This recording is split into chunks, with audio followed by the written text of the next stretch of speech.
Right. Yep. Hello there. Again. Assuming this morning. Yes. Hello everybody. I'm Alsonic, and welcome to another live reaction video. Been doing a lot throughout this whole weekend since Friday. And this reaction video is just, yes, all the showcases are pretty much over by now, as of this day. Yeah, there was no Ubisoft Forward or anything like that. They didn't, I guess they canceled that. So today instead, on Monday, which is with this, during that whole video game like summer showcase, whatever you want to call them, press conferences, that one time a year where the video game industry tries to, show their future release games, right? It's kind of we're at the end of that. We're at the end of all that now. And it's like, this day I just figured, and after all the showcases are over, I figured I'd try to go back and try to react to the ones I missed out on and wanted to do a reaction to, but didn't. Like, for various reasons. Like, I either overlooked one of them, and two, I was at work and I couldn't see it while I was at work. Yeah, one of them was on Tuesday and the other was on Wednesday. Plus it's kind of hard to do a video when I come home from work. That's why, you see sometimes I pin a message in the top of the chat inside the video saying, this video might be delayed or rescheduled. Sorry for any inconvenience this may cause. Like, I say something like that. Yeah, but yeah, I'm reacting to, these came out earlier this month, June 3rd and June 4th. Yeah, you already know if you've seen the title of the video. They're the State ofs. Funny, they both say State of in the title. State of Unreal and State of Play. I want to react to these, but man, I overlooked one of them. That was the Unreal one. It's like, what? I didn't know about that. And I knew about the PlayStation one. I thought I was going to do that, but it didn't happen. But here I am trying to react to the ones that I kind of missed out on, still wanted to cover. I know I mentioned, if you remember me saying this throughout my other reaction videos I did this over this weekend. So yeah, let's get on with it. First I'm going to do State of Unreal, which is over the Unreal Engine 5. Yeah, that's talking about The Witcher, Fortnite, and more, and they're over Unreal Engine 5. That's about an hour and 33 minutes. I'm going to start with the longest one first, and State of Play, which is just PlayStation, State PlayStation. Yeah, I want to see that. Yeah, I don't have a PlayStation. I used to own a PlayStation since PlayStation 1, PlayStation X. I don't know. We get another one, just never have. Like, one of the games I wanted to get PlayStation was for, like, I would say, like, Spider-Man or, yeah. I guess, when I saw the Death Stranding 2 game premiere, which I did earlier this morning, that was a different reaction video. It wasn't a showcase, it was a game premiere. Remember me reacting to that? Well, had to delay it because of a hailstorm thing. That's completely a different video, but I only mentioned that because popped in my head. Yeah, it's like, oh, I guess that gives me another reason if I was going to go to PlayStation. Oh my god! Ah!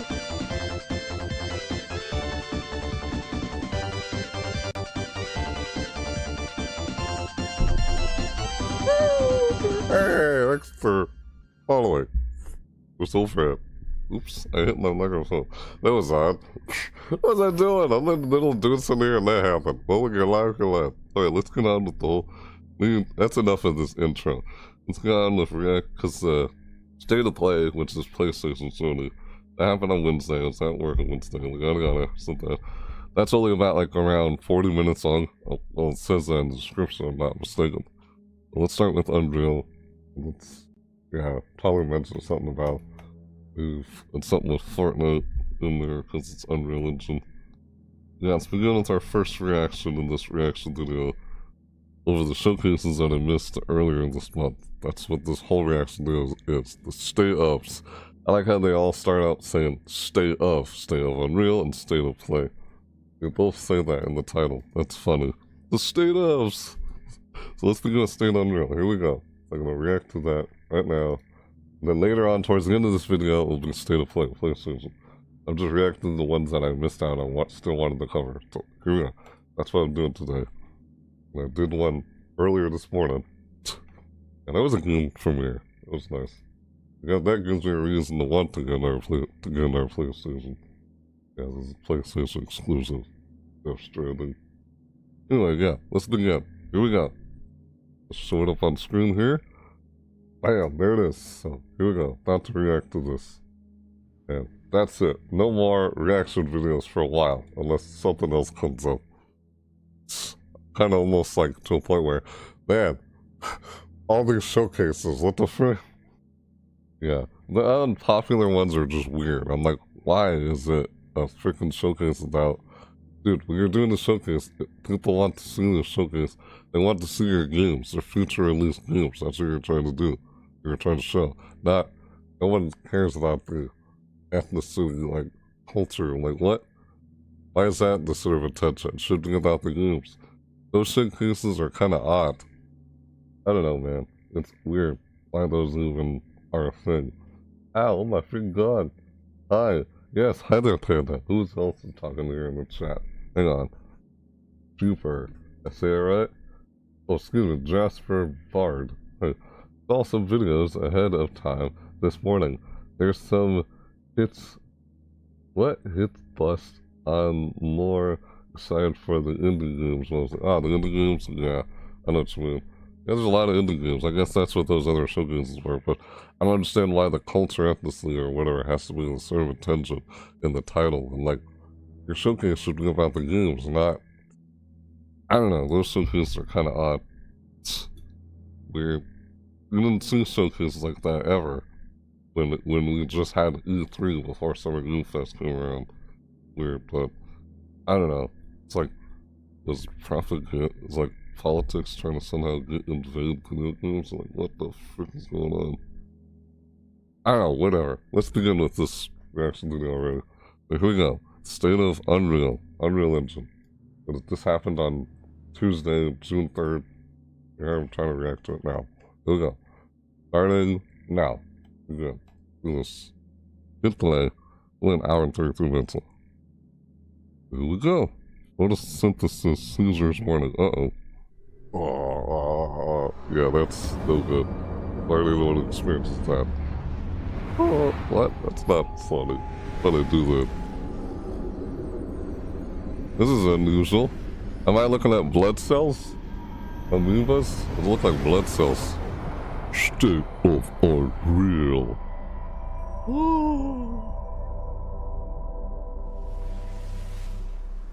Oh, it's glorious. Ah, I go in the theater and I go, oh god, I got the low neck. I guess this is The Witcher. I don't know what this is. Oh. What the frick? Just started. Sleep is he? The video. Plonker. Break me pearlies on this blasted pit-ridden tract. that accent. Break me pearlies on this pit-ridden tract. Alright. Yeah. Okay. Woo. What? The devil's after you. Hi, the devil. Oh no. That's not good. Sorry, I just thought it was funny. Okay. Yeah, I'm gonna see these freaking annoying ads show. What is this? I have freaking ad condensed to it. Oh. That's over one of the games that was actually an ad over one of the games that was shown in the previous showcases. I can tell. Yeah, I'm starting to see ads on games that were shown at these showcases that already happened. Ah, okay. But that's still trying to reaction to it. Yep, that's gonna happen throughout this video. Freaking ads. Ah! You hear him scream. Ah! I think Terrified lives in there with them. Like, what's going on? Oh! Shoot. Uh-oh. It's like The Witcher? I'm just guessing this is The Witcher. Was that a scream? You guys heard that, right? And we'll go back and show you what I'm talking about. Here, listen for it again.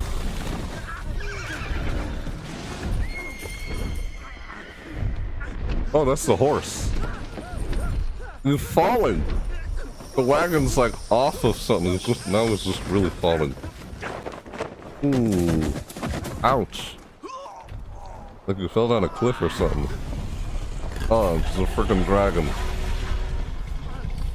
That's like Irish? Just got it. The accent.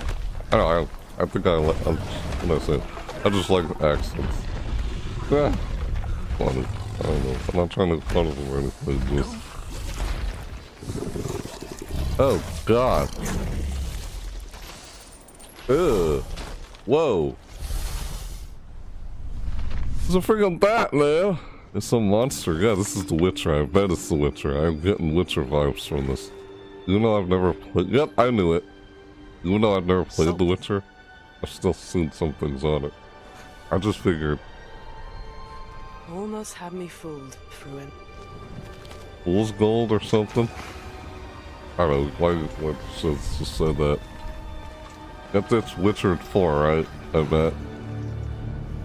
And they put Witcher in Dead by Daylight as cosmetics. You ever seen that?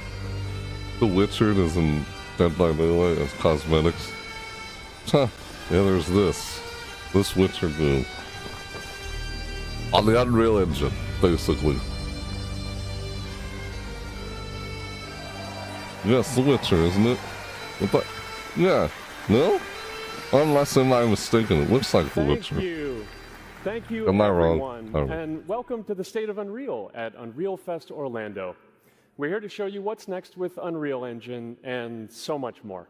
We are thrilled that you're able to join us. Thank you. But first things first, I'm here with Sebastian and Kitek from CD Projekt Red.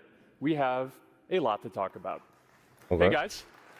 Hey, It's The Witcher, right? Not mistaken? I feel like it was.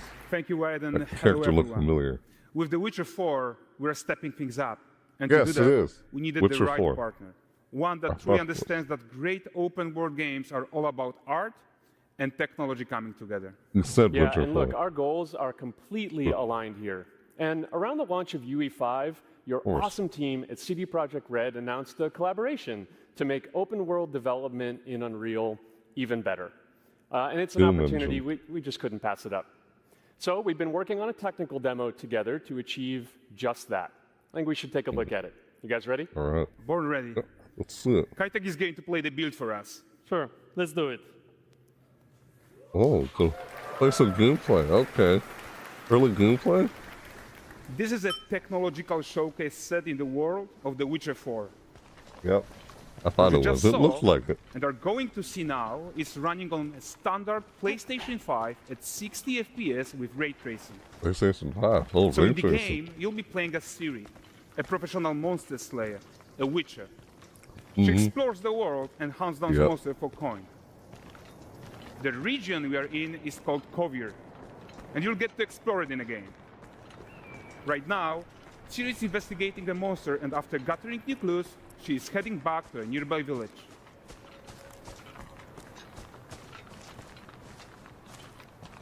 All right, everyone, meet Kelpie. Kelpie. Let What? weeds be weeds, Kelpie. Kelpie. So just like Geralt had Roach, Ciri has her own loyal companion. Isn't that Irish folklore? Kelpie? to Like town. a kelpie? These two characters need to feel like one. Since you're gonna explore the world on horseback, riding needs to feel seamless, natural, and just fun. Yeah, She named and the to support horse that, we're Kelpie. introducing multi-character motion matching in Unreal. So Ciri and Kelpie, they're perfectly synchronized when mounting from any angle and speed. Okay. And Is there we a- also support root motion movement on Kelpie, so controlling her Kelpie. feels realistic and grounded. Reminds me of a And there are folklore, also some Irish really folklore. nice improvements to It's our called Unreal kelpies. Chaos Flesh Solver Huh. and these machine-learned deformations. my head. So you've got realistic muscles moving and stretching under Kelpie's skin without compromising the performance there. Oh! Oh! What? No, it's fine. There's nothing wrong with it. We'll do it. So let's leave Ciri behind for a Try second to make it look and real talk and about the everything, world get it. itself. So much of the Witcher world is natural, organic, especially Kovir with its dense forest and wild nature. Yeah, and wild nature is hard. And with nanite geometry, we've freed artists from so many of their old constraints. But we don't want to rest until everything we do in Unreal has that same spirit of freedom. There's always more work to do. Look at that. And foliage is a huge piece of that puzzle. So we are excited to introduce nanite foliage. What the? And in order to achieve gorgeous foliage density everywhere, Ah! Life insurance. Yeah. personalized for you. Nope. while still being memory in order to achieve gorgeous foliage density everywhere while still being memory efficient, fast That's to gonna render, happen. we believe that a new idea was needed. So instead of the same card approach we've been using for the past 20 years, artists should be free to take a nanite approach to foliage, modeling every single leaf and pine needle. And the old LOD tricks of the past, they needed a complete rethink. And in their place, it's a new adaptive voxel representation in nanite. It's volumetric, it's fully 3D, it is super fast to render. And these dense clusters of triangles turn into these cubes, which at a distance, they're no larger than a pixel, and they react to the changing light of our dynamic sun and our shadows, and they allow artists to render whatever amount of foliage is needed to achieve their vision without compromise. And no compromise means how ambitious we are when it comes to bringing our vision to life with incredible visuals. But more than that, together with Epic, we created faster way to load the world. We can now bring in more content more quickly for the smoothest possible experience as we fly down to catch up with Siri. Look at that. Man, that's something. I think it was a giant bat that ate those two guys in the trailer earlier. Look at that horse. Welcome to Valdrest. So Valdrest is a port town, a hub for fishing, trade and mining. It's one of those places where you can meet shady characters or overhear gossip from other lands. It's also where Ciri took on her current contract. High-tech, let's leave Kelpie here and explore the marketplace and food. Leave Kelpie there and explore the I'm marketplace. so excited we can finally show you some of this stuff. Let's see what Valdrest has to offer. That's no. Okay. The reminds me of Assassin's Creed games. This walking around doing this, yeah. Assassin's Creed. And it does. This moment right here. I'm just walking around like this with people all around them. Yeah. Like you play any Assassin's Creed games, you just see people Guys, standing notice around. how responsive the world is. Yeah. Character Yeah, similar actions kind of directly scenario. affect what happens around you. That's what reminded me of. Sometimes even setting off chain reactions. Everything It's is trying to working blend together. in. That was the whole point of it. Here it's a little different. I'm just saying what this looks like to me. They used to Oh, play look at some this Assassin's cool Creed games. gentleman being taught how to fly by an angry innkeeper. That's All what this happens stuff when you going cheat at around. Gwent. Huh.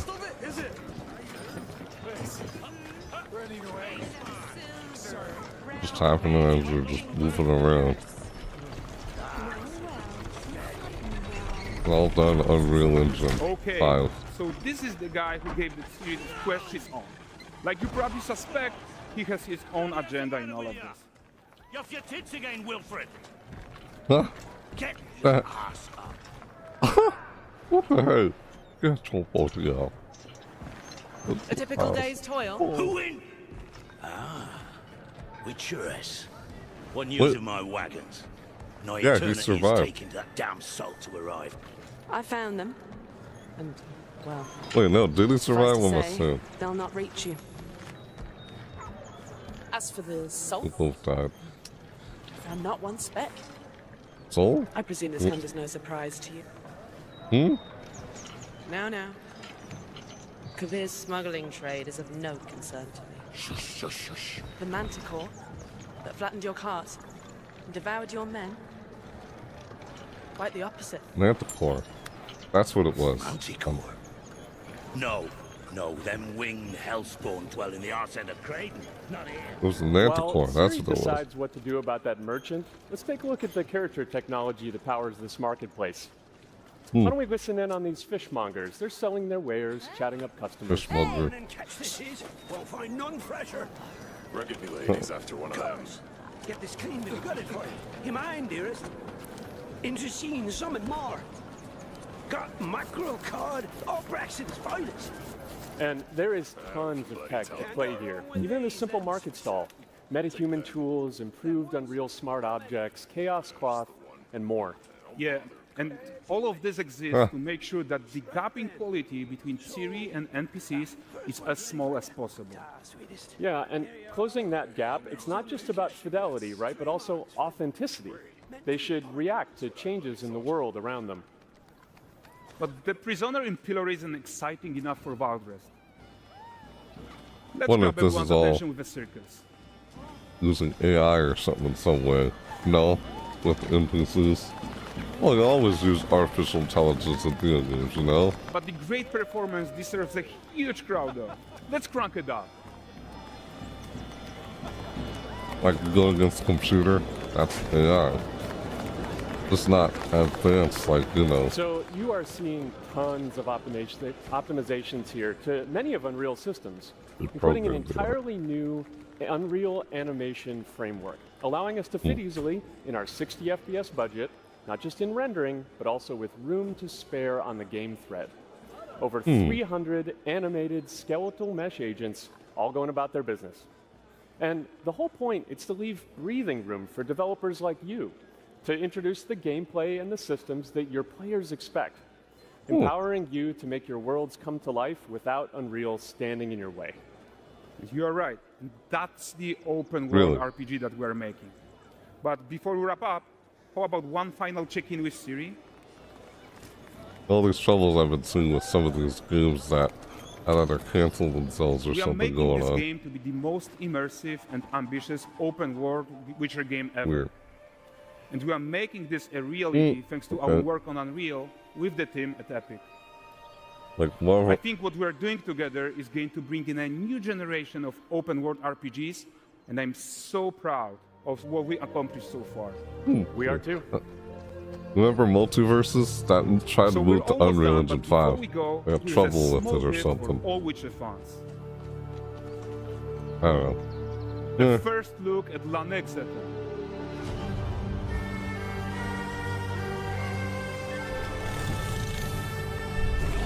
They're in Ireland, aren't they? The winter? Onward, Kelpie. I don't know. With what? Onward Kelpie. You named a horse after a folklore creature. Yep, ants. You named a horse after that sounds like a folklore, Irish folklore. A Kelpie, like Kelpie. It's like a seahorse thing. It looks like a normal horse, but it's actually not a normal horse. It tries to pull you underwater or something, like lures you into the water, like through deception or something.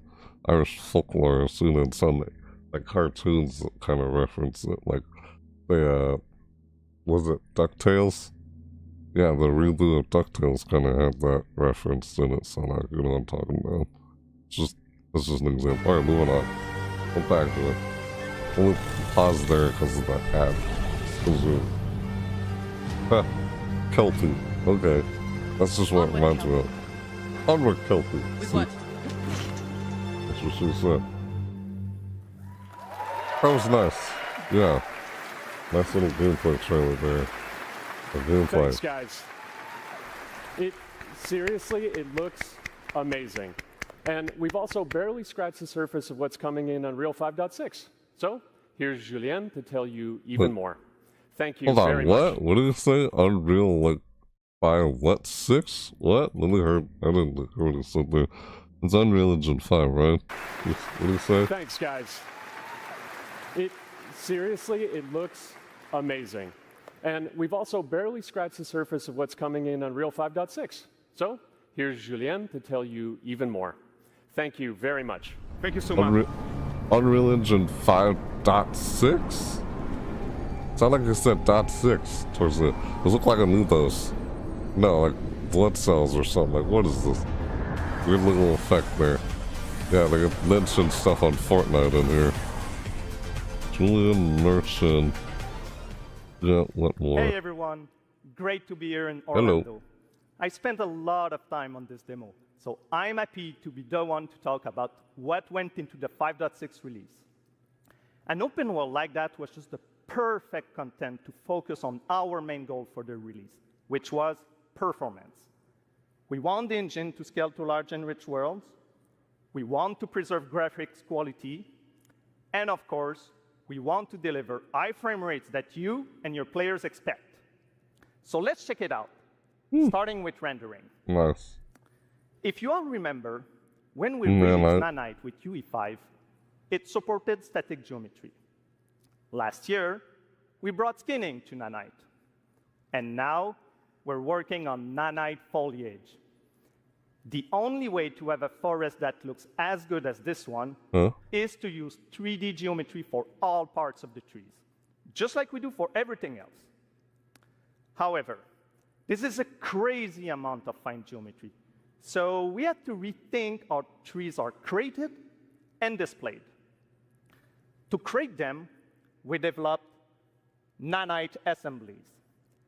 These 28 little parts that you see are all that we use to build all the spruces from the forest. They are instanced thousands of times and used like building blocks to assemble trees in different ways. Those are textures. And as you probably noticed with the wind effect, they even support skeletal animation, which runs on the GPU. Right. Thanks to assembly, we greatly reduce the storage, the runtime memory, and the rendering cost. Then, to display I've worked on Unreal Engine before. The challenge was to preserve fidelity and performance from any distance. Like level design. Let's check up close the level of detail we're talking about here. I've done stuff on that before. Lots of details. But this triangle representation is not the most efficient when far away, due to the amount of overlapping. And that's why we made an adaptive voxel representation. But in reality, you'll never see those voxels this close, since when we move the camera back, they're barely a pixel. Nanite foliage is almost done. We are moving it to the main line as we speak, and it will be available for everyone in 5.7. Another thing I would like to share is that ray tracing and Lumen now run more than twice as fast, with no visual trade-off compared to when UE5 was released. And because of that, we can now hit 60 FPS on consoles. And finally, we rewrote the rendering pipeline to run asynchronously so you can increase the richness of your scenes even more. Now let's talk about chaos physics. For chaos cloth, we improve our cloth-to-cloth constraint solution. This removes a lot of collision evaluation when garments are piling up and interacting with each other. Even for complex setup like Series Cape, we hit a sub-millisecond budget on PS5. With Chaos Flesh, we introduce procedural muscle activations to make deformation and motion more natural. Your artist will still have control over tetrahedral simulation and train ML models that run fast in real time. We now support the baking of fluid surface data into lightweight assets to be played back at low cost. This is going to give you high-fidelity water without the performance cost of real-time fluid simulation. For animation, we work on both performance and fidelity. Here, you can see how Siri and Kelly match up in their interaction. Well, that works no matter the angle of approach. That's our Molds character motion matching solution. We also added motion matching in Sequencer to build stitch tracks. With them, you can seamlessly transition from gameplay to cinematic. Also, we now have a secondary layer of animation driven by physics in Control Rig. We used it in Kelpie's rig to drive the mane, the tail, and the saddlebags.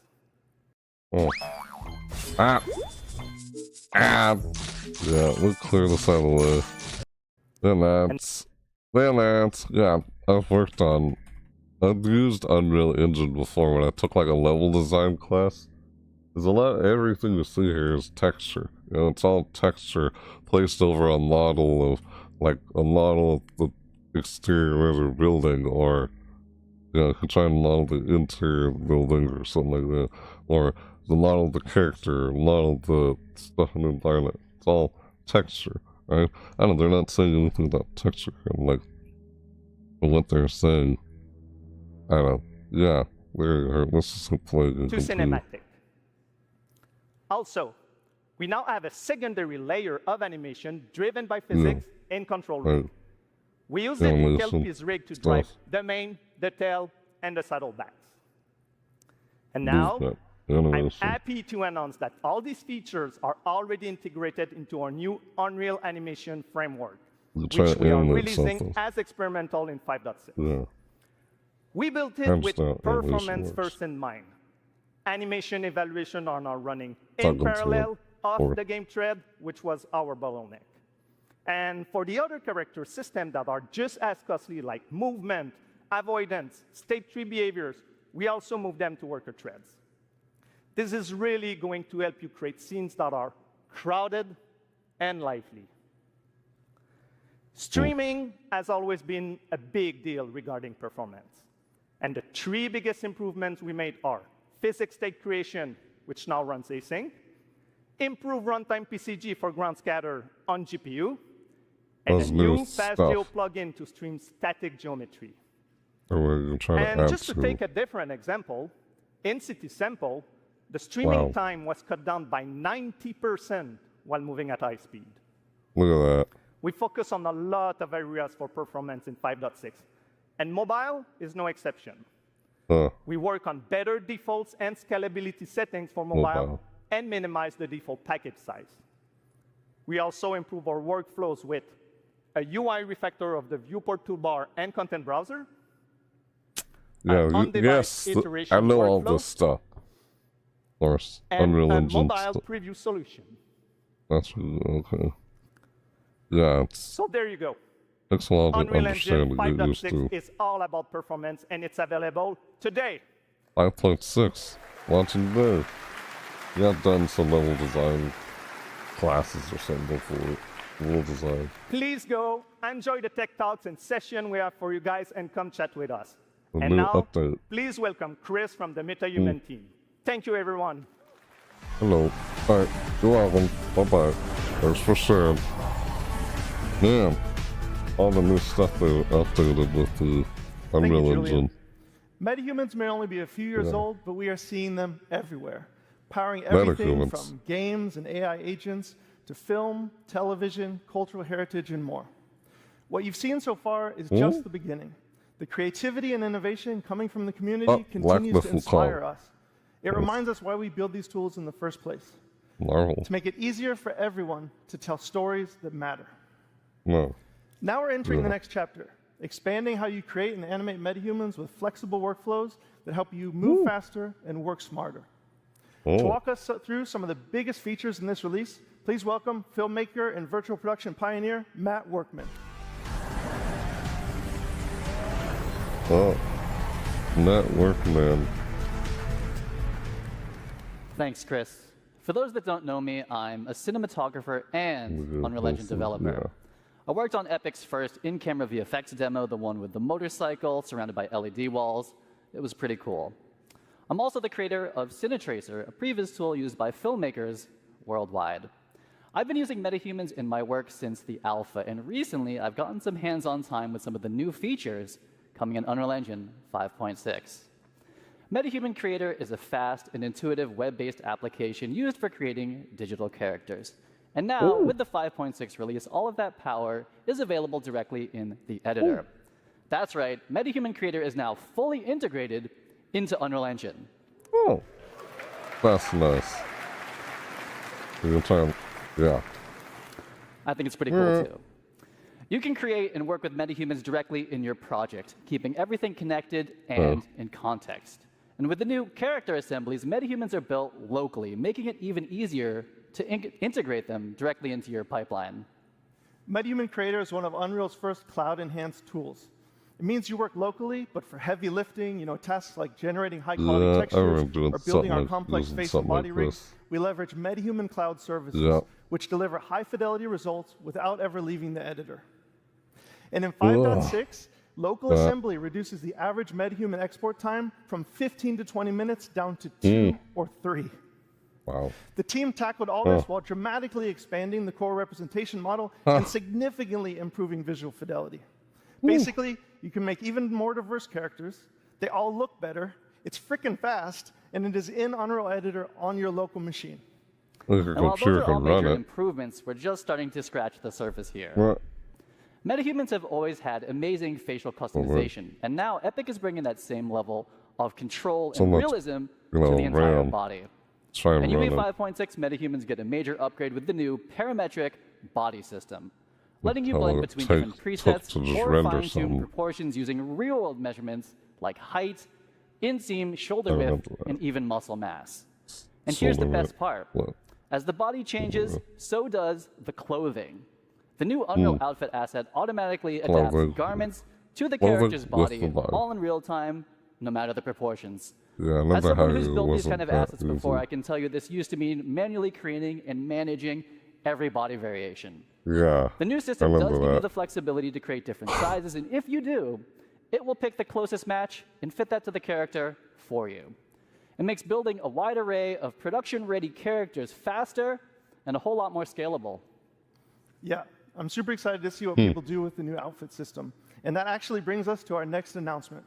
Starting today, metahumans and their accessories are available on Fab, Epic's one-stop shop for digital assets. This is the new MetaHuman channel on Fab, and there's already some great artists and studios sharing and selling content there. I'm going to shift gears for a minute. Matt, do you remember when we unveiled MetaHuman Animator a couple years ago? This summer's hot tech deals are at Best Buy. How about you? Of course. Years for artists and studios sharing and selling content there. I'm going to shift gears for a minute. Matt, do you remember when we unveiled MetaHuman Animator a couple years ago? Of course. I consider myself MetaHuman's #1 fan, and I'm also guilty for being eternally online. So, of course, I saw that demo, and of course, absolutely loved it. Some of my industry friends, they thought it was sorcery. We went from capture to final results in a couple minutes, and it made high-quality facial animation accessible to everyone. Okay. Today, we are taking it to the next level with a focus on real-time animation. We scoured the galaxy to find the best talent to demo these tools, and I think Matt has found just the right character for the job. Now, I could be wrong, but I think I cooked here. This guy is a true professional, tons of experience, and he's even going to be joining us via live telecast from space, outer space. Let's go ahead and connect. Okay.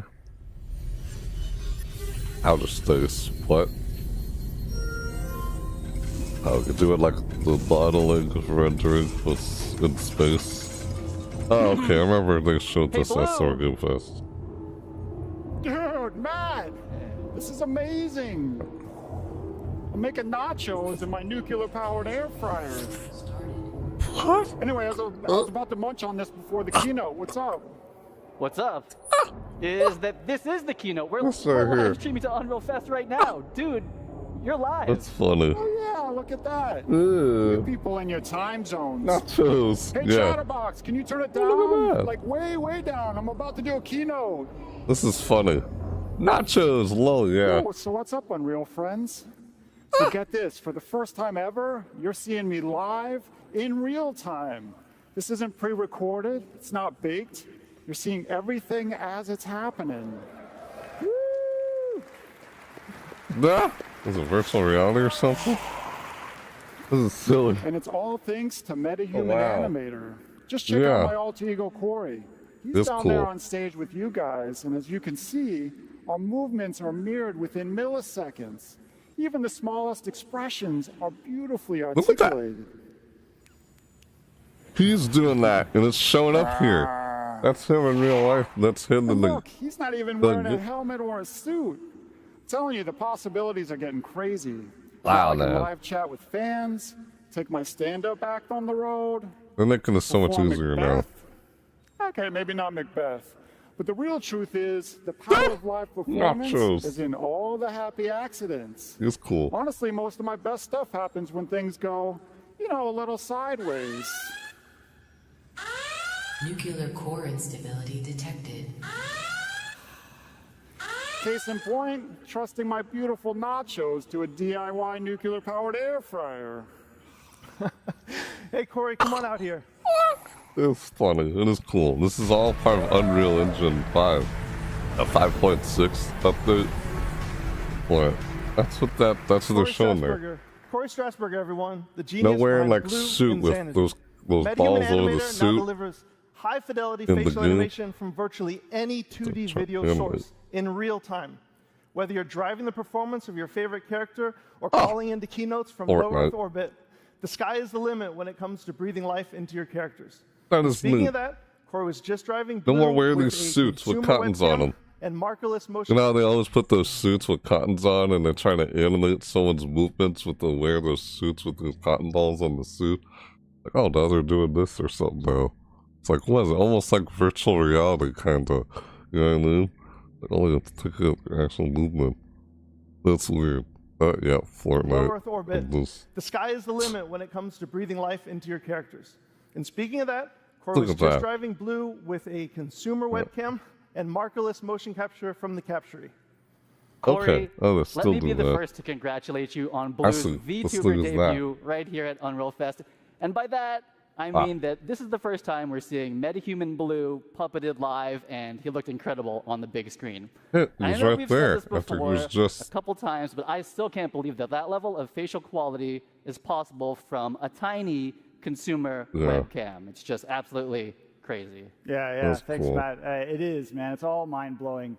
And for me, doing everything sort of solo, being able to see my performance like instantly is literally at the core of my pipeline. So I've been waiting for this quality for a really long, long time. How you doing, Major Castle? Good. Thanks to an amazing collaboration with the Metahuman team, Blue is finally pure Metahuman. And so with all the other crazy stuff that you guys are elevating, I think Xanadu is about to level up in a big, big way. So thank you guys. You guys rock. Awesome, man. It's been awesome. I would like everyone to give a round of applause to Corey and Matt, and thanks for showing everyone. Thank you. Yeah, this makes me feel like I want to get back into trying to mess around with this stuff. Thanks, guys, for showing all the fantastic features we're going to hone in on this release. Class back, all right. a while back. We're going to end big with a few updates about metahumans and how they fit into the broader creative ecosystem.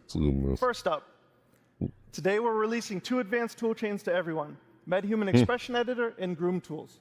The Expression Editor lets experienced riggers fine-tune a character's expressions and expression combinations, whether matching scans or creating something completely custom, like a nacho-eating space alien. And our new Groom Tools simplify one of the hardest parts of character creation, high-fidelity hairstyles, making the process more intuitive, faster, and streamlining export directly to Unreal Engine. We've built these tools for our own teams to solve real production challenges, and now we're opening them up to the entire community. Next, we know you want support from metahumans in your favorite content creation tools, so we're working with partners to make sure that DNA and rig logic work wherever you do. Blender. I've used Blender before. And we have saved the biggest announcement for last. We have updated the Unreal Engine license to include metahumans. You can everywhere, in every engine, in any creative software. Go make amazing characters and help define the future of digital humans. Help animate. If you're curious to learn more, join our Unreal Fest sessions, swing by our booth, or check out metahuman.com to get hands-on with everything you've just seen, and thank you. Oh. Well, thank you for sure. Yeah. Alright, 5.1, 5.6 update. It's an ad. Yeah, let's do one of the goons that was shown during one of the showcases. Possibly. Yeah, I've been seeing ads of goons that were shown at these previous showcases over the weekend. Metahuman.com to get hands-on with everything you've just seen, and thank you. Yeah. Ads. They'll pop up. Yep, that'll happen. Like, well, that sells. That's neat. The whole metahuman thing. Animated in real time like that.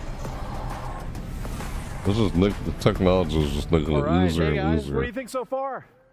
As time goes on. Let's go. That is neat. We've got a lot more in store for you this morning and over the days ahead. We've got an absolute room full of rock stars here today from different industries making everything Unreal. We've got AAA game developers, indie developers, Fortnite creators, filmmakers, car designers, architects, fashion designers. I could go on. You're all here to connect, share, and learn. And learn you shall. We've got over 150 tech talks and dozens of hands-on labs covering all of Epic's developer tools and services. And many of these sessions are going to be led by our growing community of instructors educators, and service partners. Okay. And I want to thank all of you who are giving so much back to this incredible community. Yeah. Now let's talk about a few more exciting updates from across the Epic ecosystem, starting with Reality Scan. Oh. In the coming weeks, we'll launch Reality Scan 2.0, which will unify the desktop and mobile versions under one banner. Okay. Now, CD Projekt Red put Reality Scan 2.0 to the test, using it to capture natural objects in high fidelity for the Witcher 4 tech demo that you just saw. Yeah, Witcher 4. Complex rock and tree scans involve data sets that were previously really, really tough to process. But with 2.0, it will achieve better mesh accuracy with fewer manual steps. And you'll be able to get your hands on Reality Scan 2.0 later this month. We're also seeing more and more developers and art studios using Reality Scan to bring Megascan's quality content to Fab. Just take a look at this absolutely incredible Paris environment from Scans Factory, which launches today on Fab, featuring over 1,000 assets that are available for use in UE5, UEFN, and even Unity. The Quixel team has also been cooking up an amazing lineup of thousands of new Megascan assets that will start releasing on Fab later this month. And this summer, we'll be launching Fab natively in the Epic Games launcher. Our goal with this is to bring you Quixel Bridge functionality that makes it easier for you to access your content and integrate it into your workflows. This will include one-click exports to DCCs, starting with UE5, Blender, Maya, and Cinema 4D. Blender, yeah. We'll do more from there.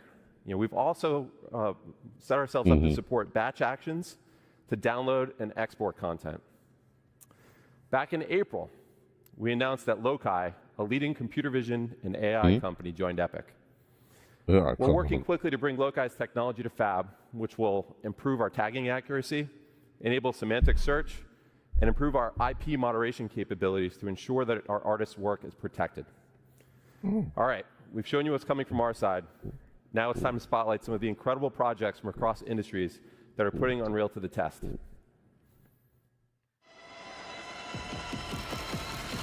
Unreal Fest.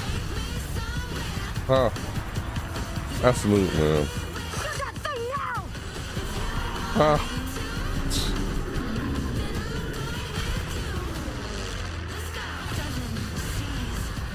Well.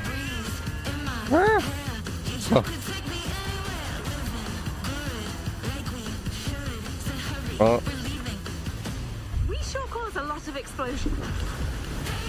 Was that Death Stranding? Yeah, that's the Star Wars of that. And Fortnite, that's what that was. Oh, yeah, Fortnite again. There have been noise complaints. It's just Star Wars.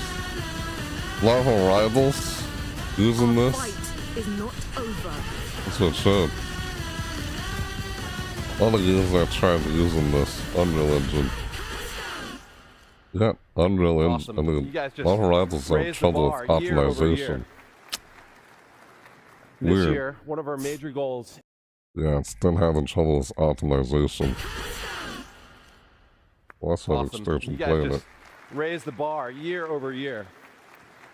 This is before this year, this one of our update. major goals is to make animating linear content in engine awesome.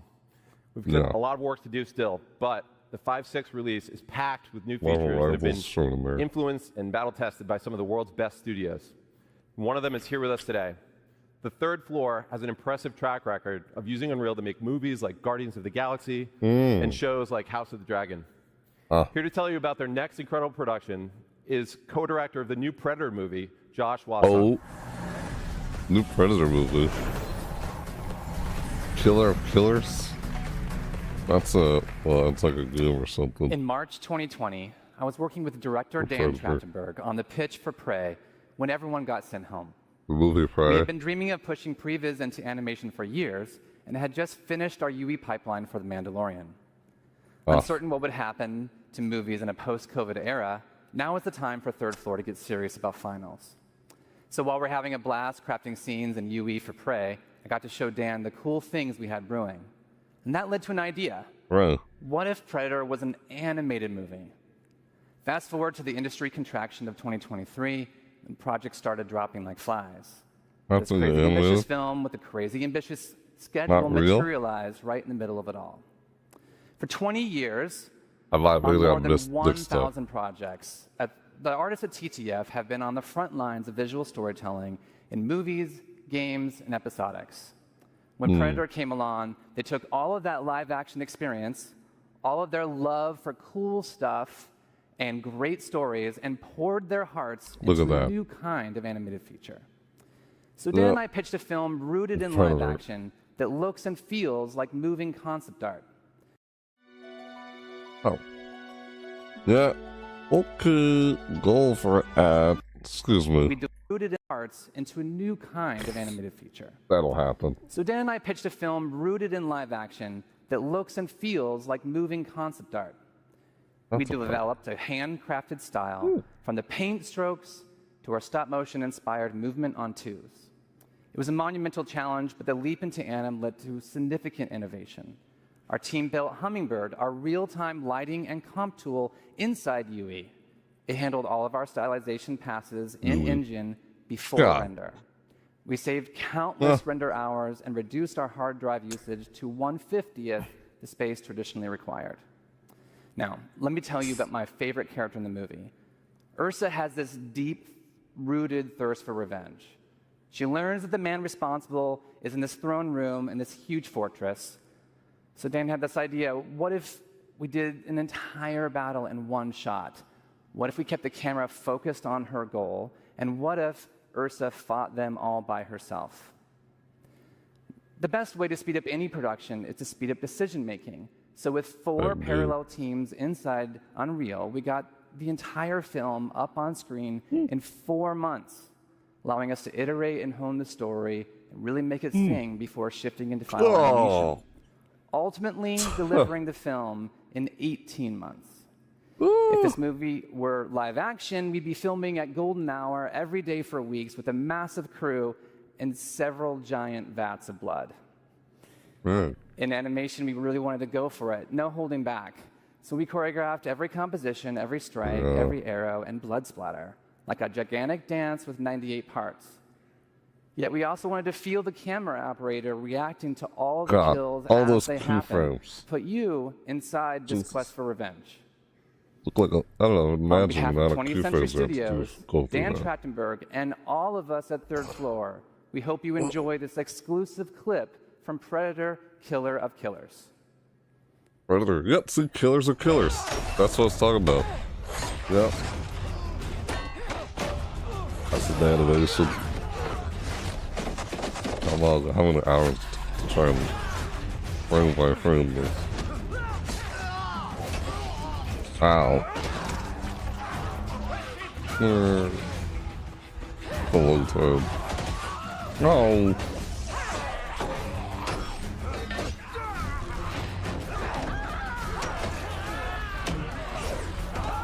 Hear the sound effects. Jeez.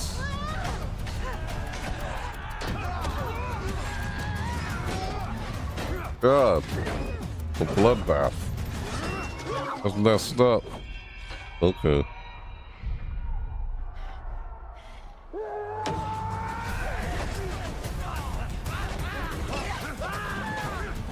It's like Vikings? Oh.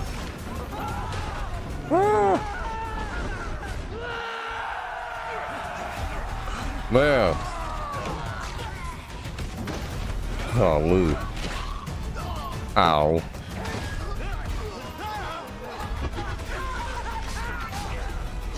God. What? Oh. Come on. Dang it. Messy. Killer of Killers. Yeah, I never It's heard the about Predator that. movie we've always wanted, and it's prevised, assembled, lit, rendered, and composited all in Unreal. That's And part it's of the premiering Predator movie? this Friday on Hulu, so check it out. And congratulations to Josh and the team. That's part of a Predator movie. Yep, there's no Predator in there so many yet. incredible games that Early we could soon, I highlight today. guess. Last year, we celebrated Black Wait. Myth Wukong from What? Yep. Oh, yeah. Black Myth Wukong. Yeah. Hang on. I want to hear. What did you say it was again? It's premiering this Friday on Hulu, so check it out. And I congratulations was to on Josh Hulu. and the team. Already happened. Yeah, this Friday passed already. There are Of course. so many incredible games that we could highlight today. Last year, we celebrated Black Myth Wukong from Game Science, which has now grossed over $1 billion since launch. This year, we're celebrating another example of a small team that's taking the world by storm. Clair Obscur Expedition 33 is an absolute masterpiece from Sandfall Interactive. And in an eerie case of numerical serendipity, Expedition 33 sold over 3.3 million units in its first 33 days. It started with an epic mega grant, and it's now a serious contender for Game of the Year. Let's hear from Sandfall's co-founder, Tom Guillermin. Bonjour and Hellfest, I am Tom Guillermin, co-founder and technical director at Sandfall Interactive, the studio behind Clair Obscur Expedition 33. It's an honor to be able to share a few words with you today. When we began the development of Expedition 33 back in 2020, Unreal was starting to open up new possibilities for a smaller team like ours to create games in realistic 3D, with mega scans and later the release of Unreal 5 that came with Lumen, Nanite, and MetaHuman, which all transformed how we create 3D scenes and characters.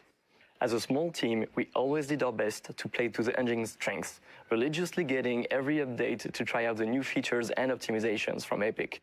This allowed us to keep our development focused on the element that would have the most impact on the game we were making. The visual identity of our world, the story and the characters, and of course the gameplay with this blend of turn-based strategy and real-time action. Happy birthday, Box. Give me something good, baby. We're Come gonna on, have. Box. It's your birthday. Excuse me. Alright. Those are gonna pop up constantly. The visual identity of our world, the story and the characters, and of course the gameplay with this blend of turn-based strategy and real-time action. Right. The Unreal Engine has been the key element empowering our small team to create our dream game, and I would like to thank all the people that contributed to the engine, both Epic for the amazing software they have created, but also the community for all the plugin, tutorials, assets, and resources that you can find online to get started. It is this whole ecosystem that allowed the project to grow organically, from my friend Guillaume booting up the Unreal Engine for the first time in 2019, creating a small project named Sandfall, to 6 years later, the release of Expedition 33 with that very same new project file. Even though we are a small studio, we never felt alone during this adventure, as we felt we always had the back of both Epic and the community, and we are extremely grateful for that. We really hope we will keep seeing more and more amazing games and experiences made with Unreal in the upcoming years. And on the behalf of everybody at Sandfall, we wish you a great Unreal Fest, and we're looking forward to meeting you all in the future. Tomorrow comes. Demain viendra. Cheers. Nice. Thanks, Tom. What? Congrats to you and the team. We're so happy for you guys. Now, this year we're seeing more and more momentum with mobile devs who are capitalizing on the increasing player demand for high-performance and immersive mobile games. One team that's leading the way in UE5 mobile development is Infold Games, whose gorgeous game Infinity Nikki offers a unique blend of Sorry, just whatever you development is Infold Games, whose gorgeous game Infinity Nikki offers a unique blend of fashion and adventure. Please welcome Zhixuan Ding to the stage to tell you more.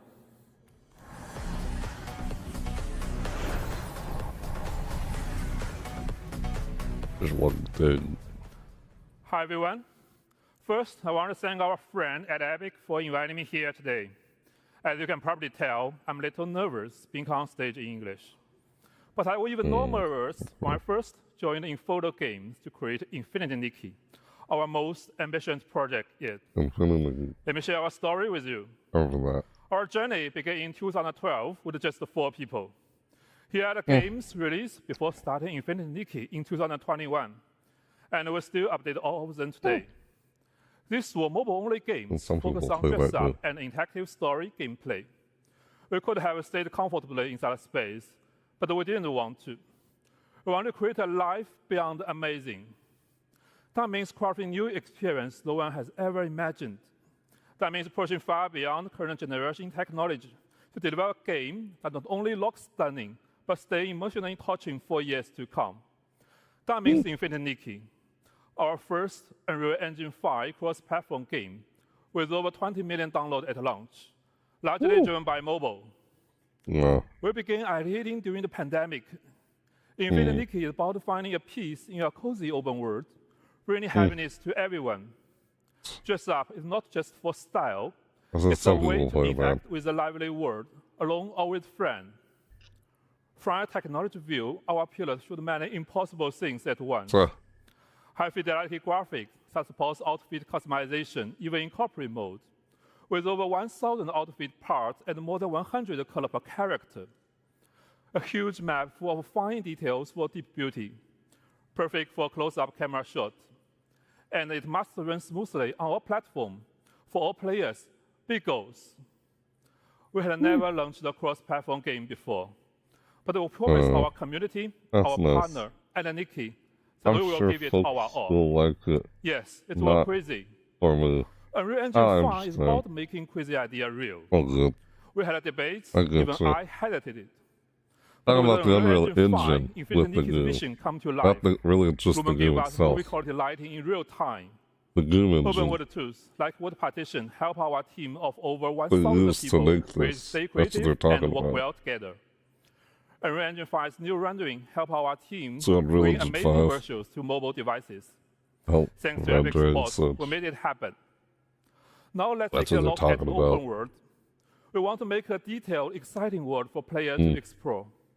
Our first map covers 400 square kilometers with dense vegetation and a dynamic ecosystem.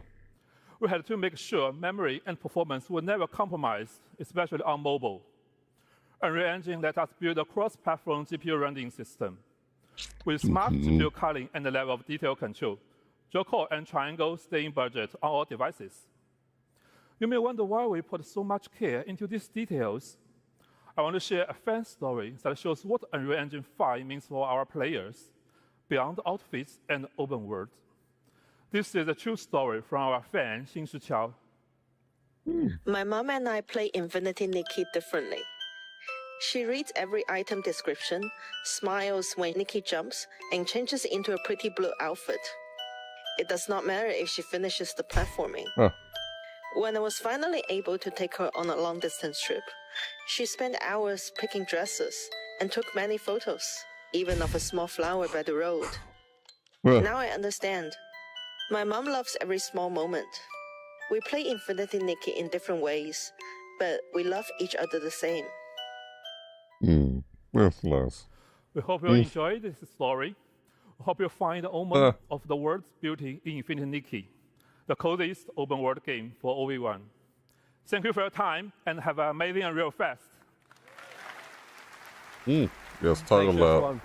Wow, what a beautiful world they've created. Yeah, the game with the engine. All right, there's one more amazing UE5 game that you've got to check out, and it's coming to the Epic Game Store. Please welcome Ken Kim, CEO of Netmarble Monster, to the stage.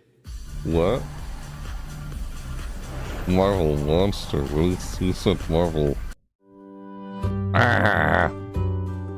Freaking ad!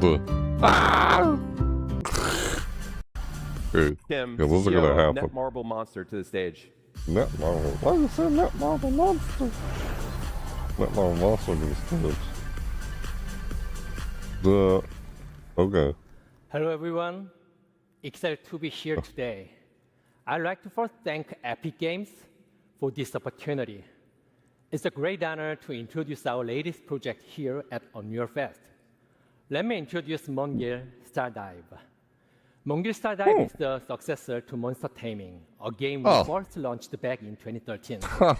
Known as Mongil in Korea, the game was a huge success, surpassing 10 million downloads just in Korea. With this new title, we aim to expand the world of Mongil by creating a vibrant living world filled with countless characters and monsters. To achieve this, we chose Unreal Engine 5, which allowed us to capture even the most subtle emotional expressions of the characters, making the world of Stardive truly come alive.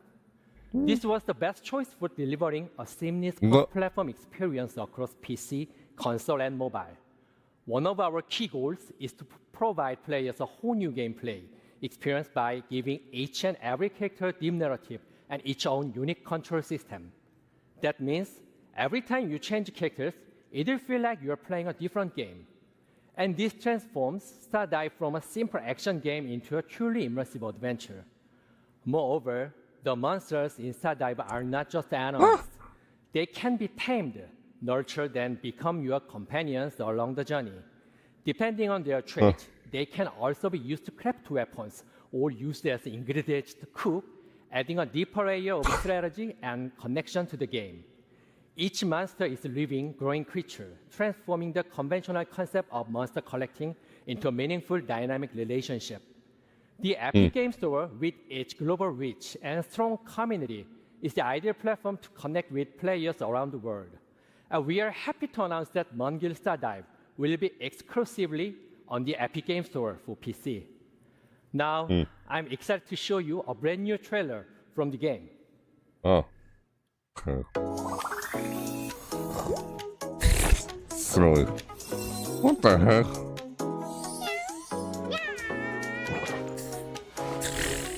What? Ugh. Okay, I think I've seen this trailer somewhere.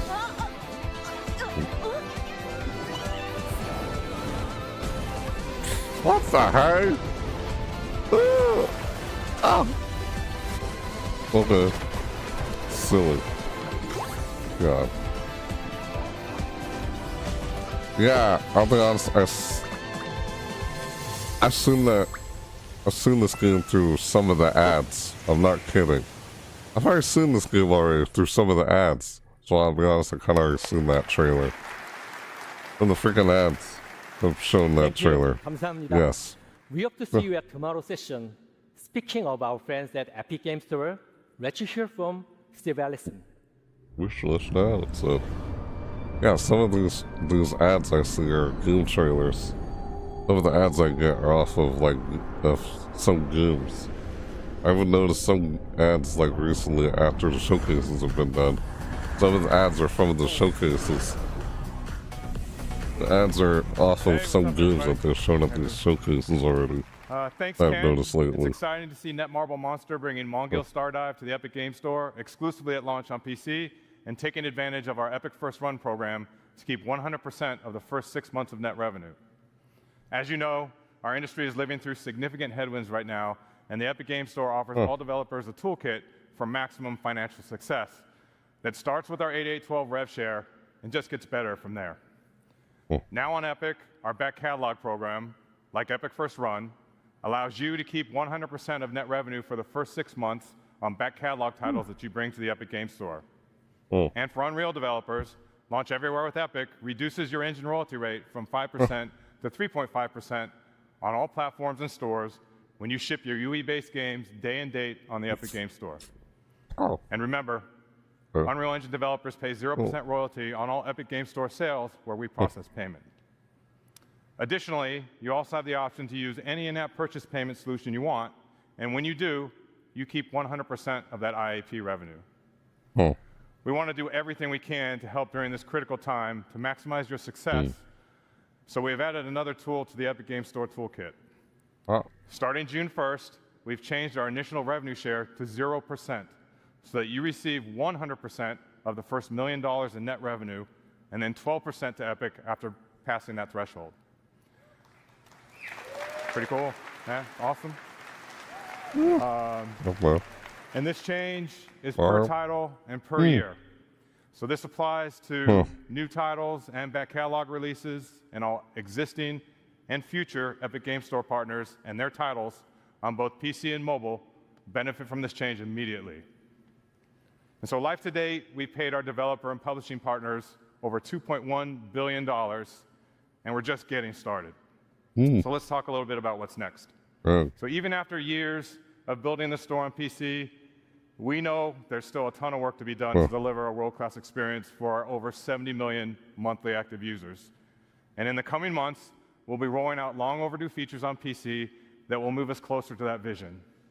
Download Manager 2.0 was released just a few weeks ago, and preloading is coming finally in September. Wow. Freaking ads. Weeks ago, and preloading is coming finally in September. Gifting is targeting a release in time for the holidays so that you can gift games to your friends. And our revamped social is rolling out this year, and will connect our PC and mobile players together with game-independent voice chat text chat, and parties, along with robust game invites for third-party games. Wait, hold on. Go back. What was that? Say that again. Finally in September. Gifting is targeting a release in time for the holidays so that you can gift games to your friends. And our revamped social is rolling out this year and will connect our PC and mobile players together with game-independent voice chat, text chat, and parties, along with robust game invites for third-party games.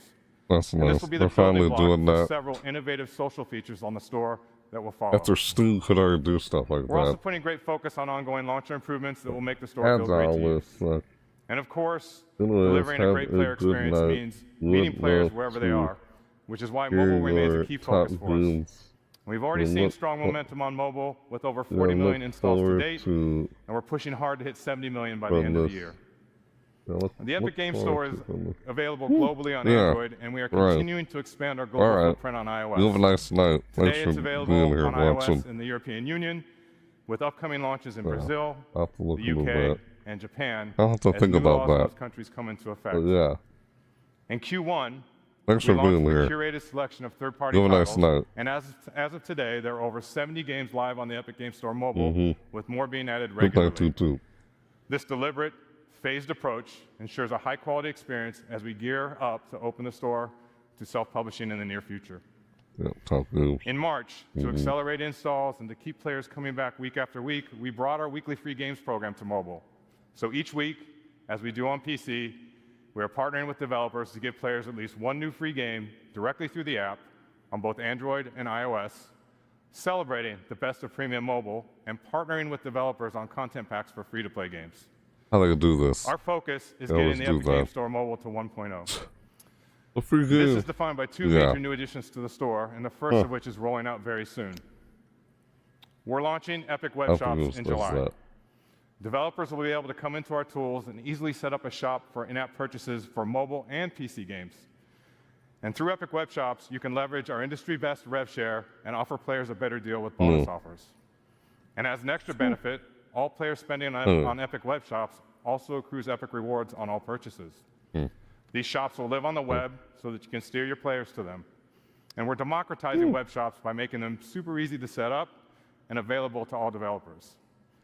Wow. And second, we'll be launching mobile self-publishing tools in Q4 and opening up the store to all mobile developers to set up and distribute your games. Well, that's it for me today. If you want to learn more about our plans for the Epic Game Store, join us today at 3:45. And now, Hannah Lowry will join us to share what's new in the Fortnite ecosystem. Thank you. Yeah, I have to think about what my top games are from this. Yep. Still thinking about that. It's been a lot throughout us over this weekend. This past weekend.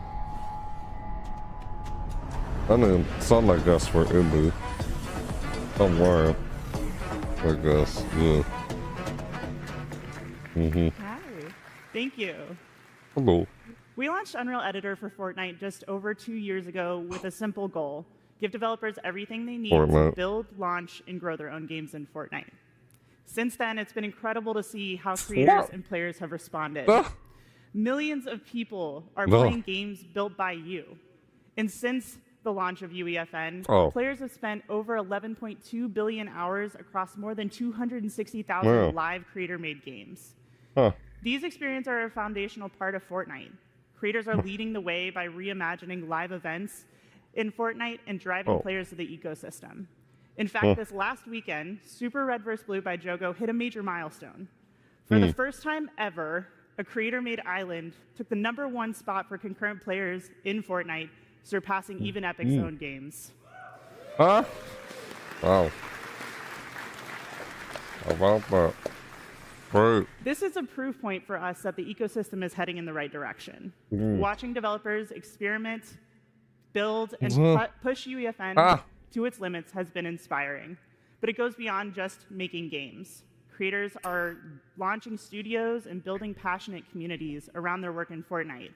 And thanks to that effort, engagement payouts going to third-party creators have already reached $722 million since the launch of UEFN, and that number continues to grow.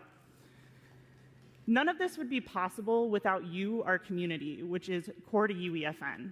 We're proud to have thousands of dedicated developers building this ecosystem with us, and part of building this lasting ecosystem is talking with developers, learning from your experiences, and using this information to help shape our roadmap. Because ultimately, what good is a feature if no one wants it? This is why we've launched the Let's Chat live stream series to answer your burning questions and address your concerns.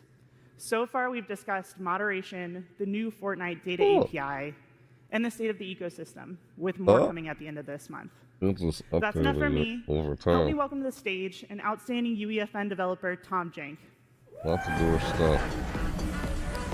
Which is nice. Yeah. Tom Jank. Hello. Tom, good to see you here in Orlando. How are you feeling? Oh, I'm doing great. It's been amazing. Why don't we get started by you telling us how you got into UEFN for those who don't already know you? Yeah, I actually originally started in the animated film industry. I worked for Netflix, Pixar, but I was really looking to kind of be my own boss. I was working on, I really want to do my own thing.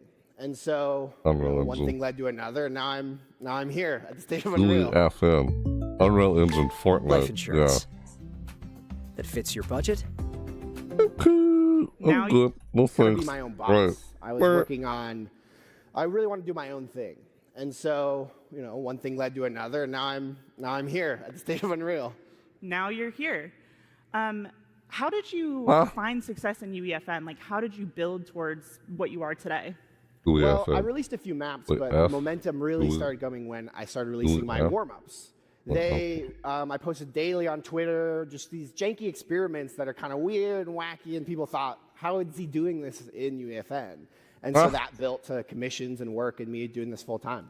I know a lot of people are probably familiar with your warm-ups. Did you ever make any of those into maps? Fortnite. Actually, that's where Fortnite football came from. And work and me doing this full time. I know a lot of people are probably familiar with your warm-ups. Did you ever make any of those into maps? Actually, that's where Fortnite football came from. I would pick up these little dinos and move them around, and I coded it wrong once and just punted them across the field. And I was like, well, this could be a game. This is kind of fun. And so Fortnite football was born. But no dinos. No, I got to keep within the age rating. It seems like Jank has been sort of core to your experience on the platform, or core to what it was like for you to learn. Can you tell us a little bit about how you landed on that brand? Just to put the Walking Dead I am not inside formally here. trained in game design or programming, so I really started to kind of lean into that. This is a little janky. I'm using this new software. I'm building this fun stuff, and that just became part of my brand. If I messed up, it's just jank. That's how it is.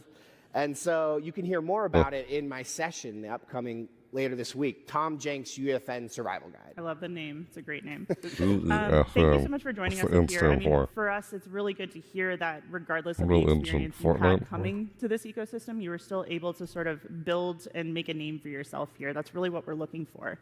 We have a couple things on the roadmap to hopefully make your experience in the ecosystem a little bit smoother. So here to tell us more about what's coming next in UEFN is Sax Pearson. All right.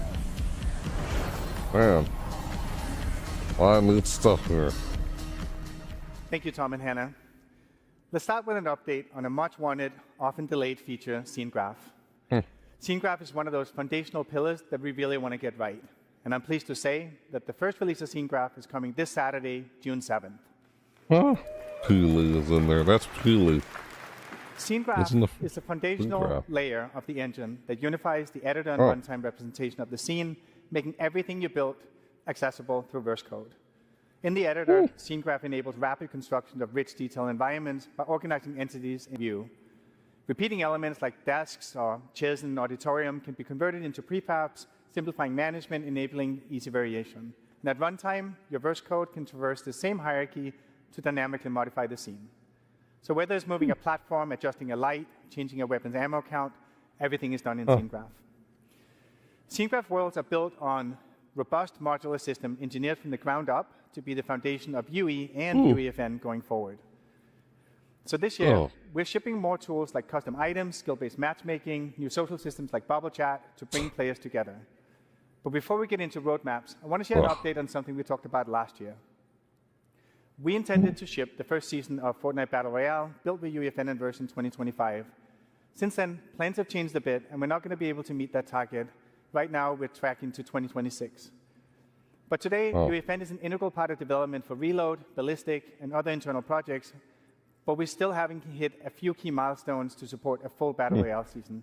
So for the rest of 2025, we're going to be focused on closing those gaps while continuing to ship new UEFN features for you. A big focus of working on making it easier for players to find amazing games you've built.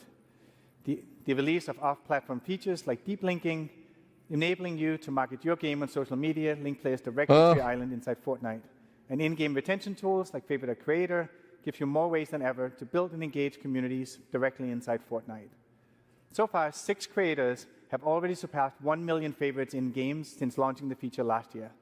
And this not only makes it easier for players to discover and play their favorite games, but it's also a great opportunity for creators to grow their audience and their business. To further support that growth, we're doubling down on data sharing and helping you make smarter decisions as you build and launch your games. So let's talk a bit about the new Fortnite Data API. We are building Fortnite to be a true open ecosystem, one where creators have full insight into every dynamic factor that makes a game successful. And the Fortnite Data API is a key part of that vision. 2 years ago, we made the CTU of every Fortnite island visible in-game. It gave creators a clearer view into what resonates with players, helping to surface trends and improve iteration so creators can build more strategically. And community-based tools like Fortnite GG and FCHQ have shown the value of transparent Fortnite data. Now we're expanding that visibility. We released the first version of Fortnite Data API 1 week ago, giving creators access to essential metrics like acquisition, engagement, and retention for all Epic-made islands. And starting on June 9th, that same level of insight will extend to all islands in Fortnite. You can use the API to build your own dashboard or reference existing tools and websites to better understand performance, giving you the opportunity to find the right genre, the right audience, and the right moment to launch your game driven by insights, not guesswork. You can learn more about the Data API in our Creator Portal talk tomorrow. Now, we'd like to introduce our latest work that enables developers to use emerging tech to create awesome games.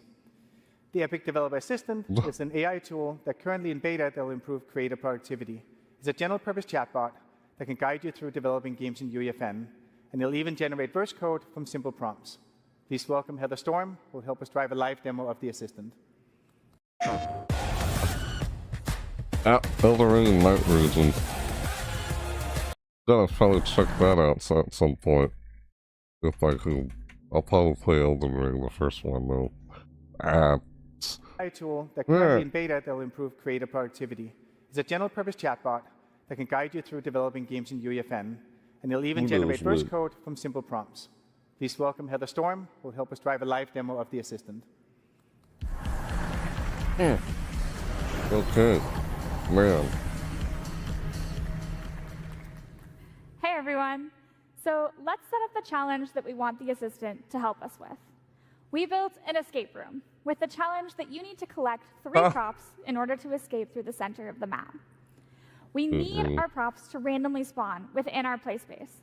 So let's go ask the Epic Developer Assistant to help us out.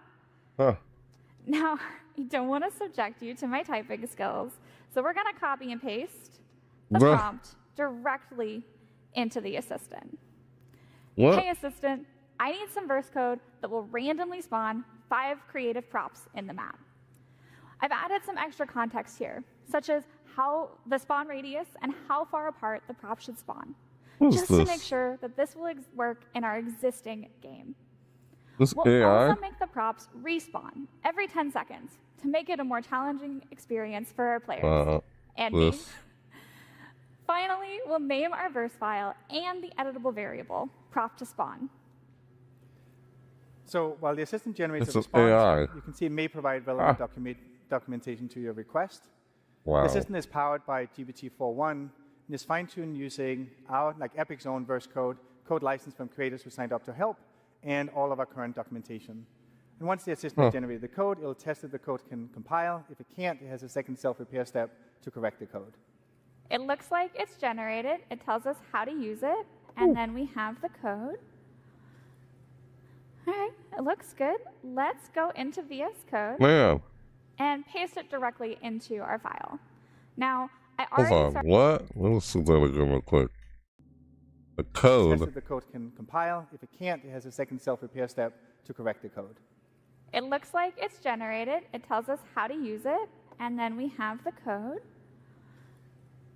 All right, it looks good. Let's go into VS Code and paste it directly into our file.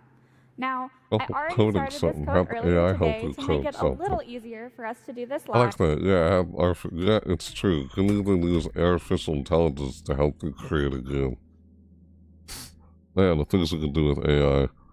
Like, yeah, have it help you create some code for what you're trying to, what they're just doing here with the game. Code. What? All right, it looks good. Let's go into VS Code and paste it directly into our file. Now, I already started this code earlier today to make it a little easier for us to do this live. So let's delete everything that's there and replace it with what we just generated from the assistant. We'll save, and then we'll press the build button in the top right-hand corner, and it built successfully. All right, That's nice. But we're not done yet. Wow, man. Now let's go into UEFN and make sure that the random prop spawner verse device is set to spawn the correct prop, our custom prop banana. All right, that's all good. Let's push verse changes. And finally go in to live edit.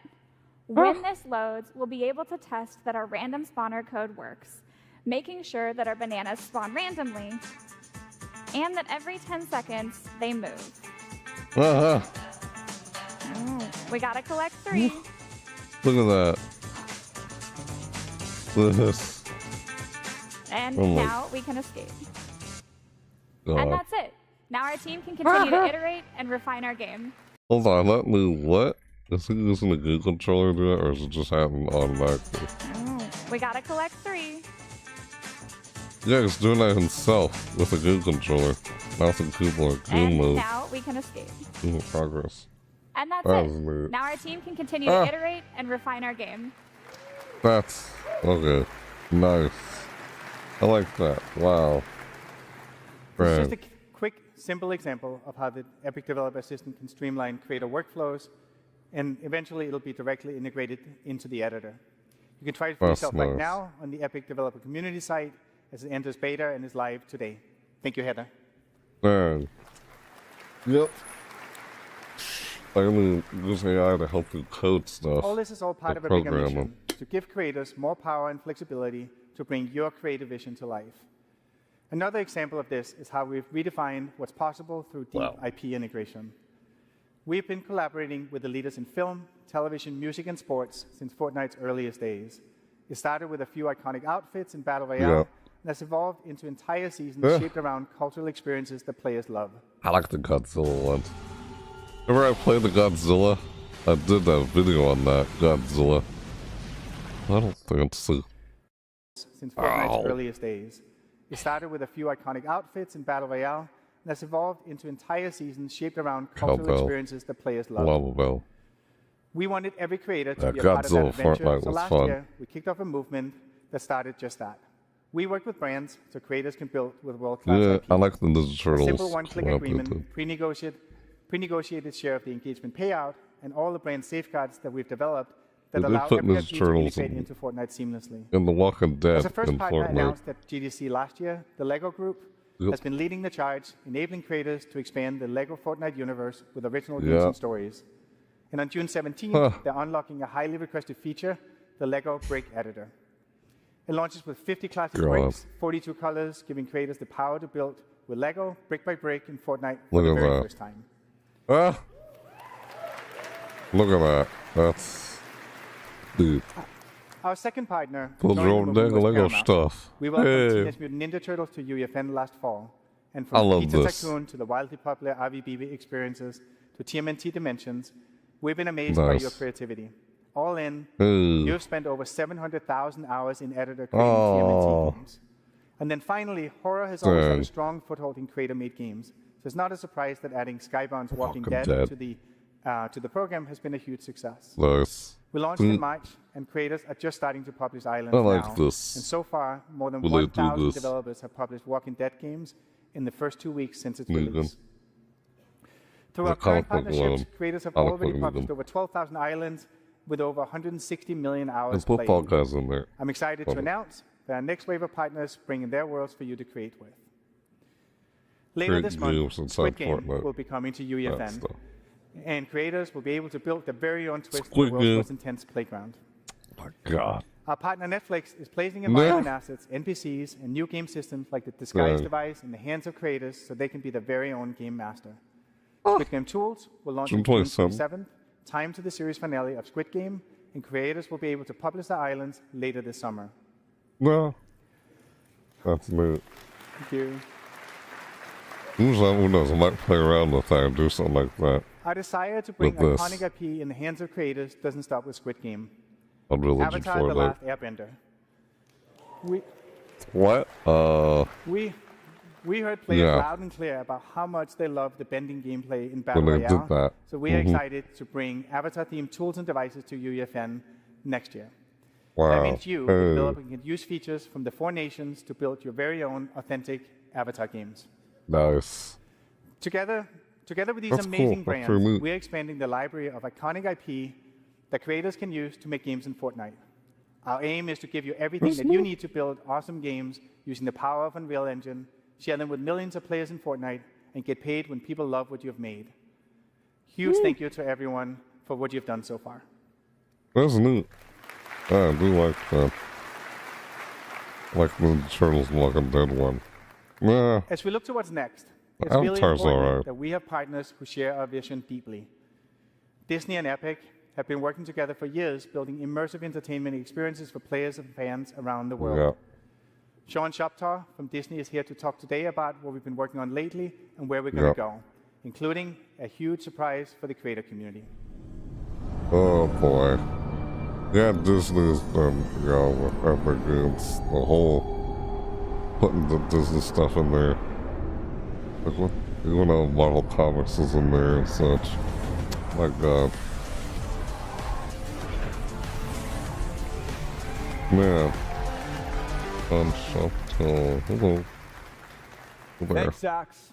For more than a decade, Disney has been leveraging Unreal across film, television, theme parks, and games. And that momentum is only accelerating.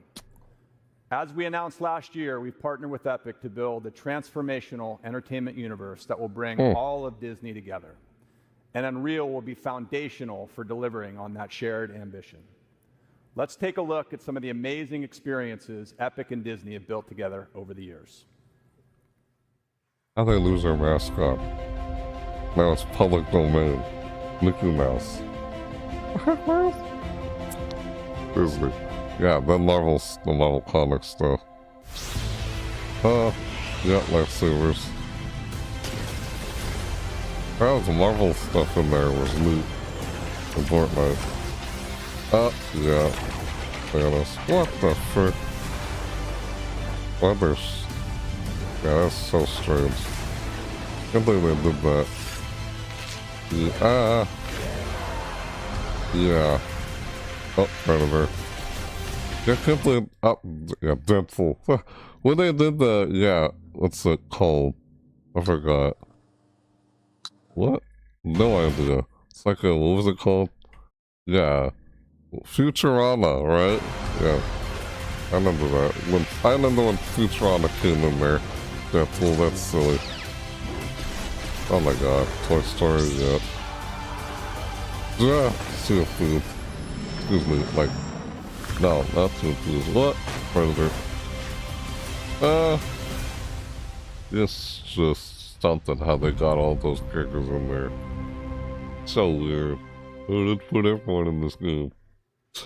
Yeah. Yeah, the Galactic Battle.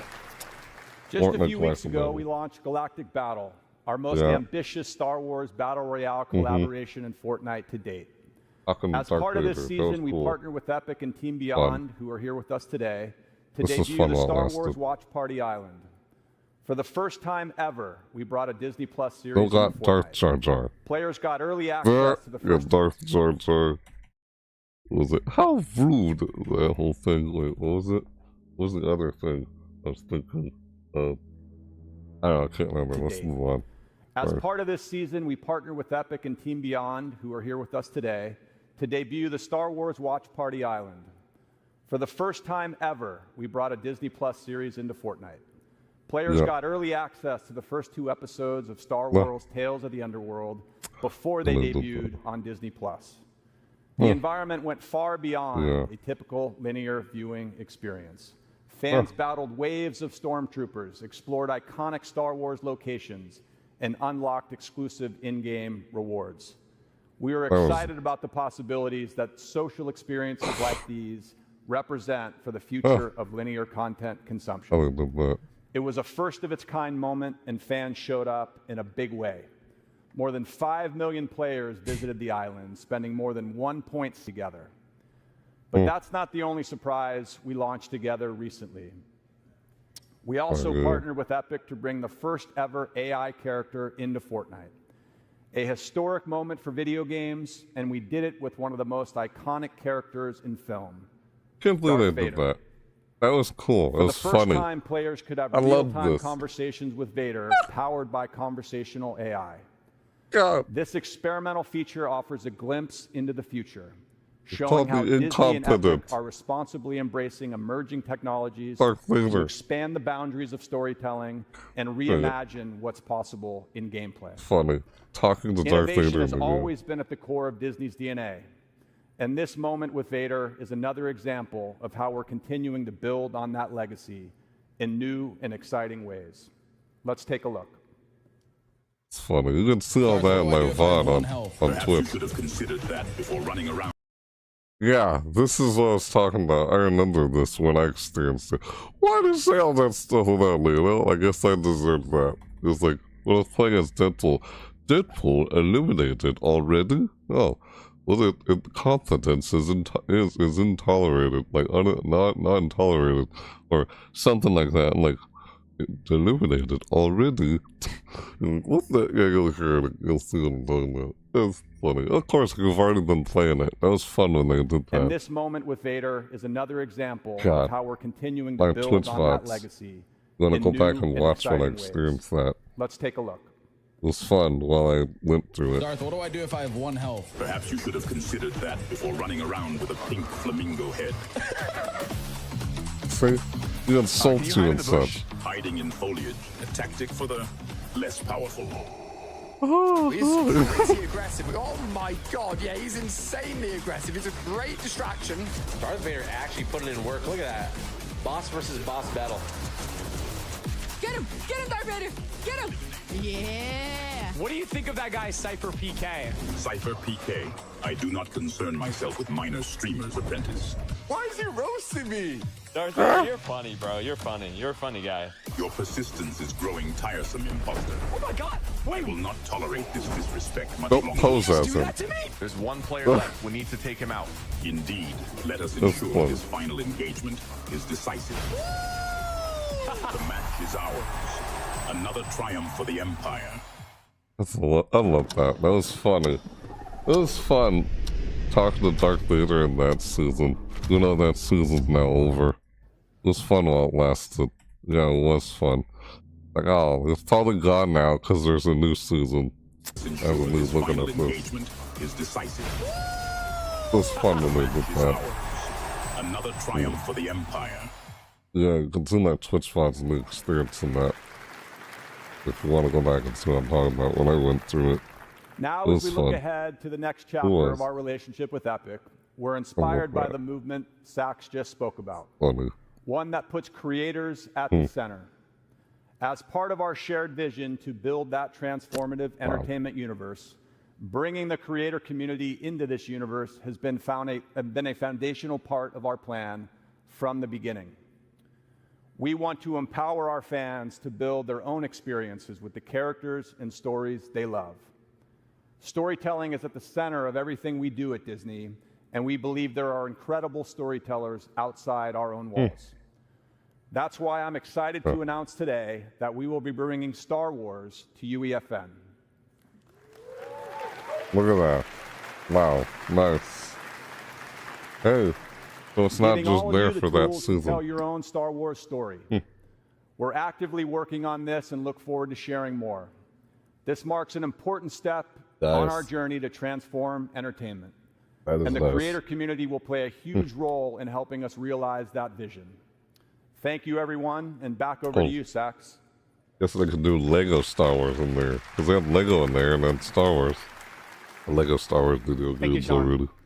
Yeah. Bringing Star Wars to UEFN is going to be a massive unlock and a huge moment for creators and for Epic. It also underscores that this is the right approach that works for IP holders. And in the end, players win with more games with their favorite IP. This is one of the many ways that we're collaborating with Disney to bring their IP to players in new category-defining ways, including, most recently, with Darth Vader in Fortnite. Yeah.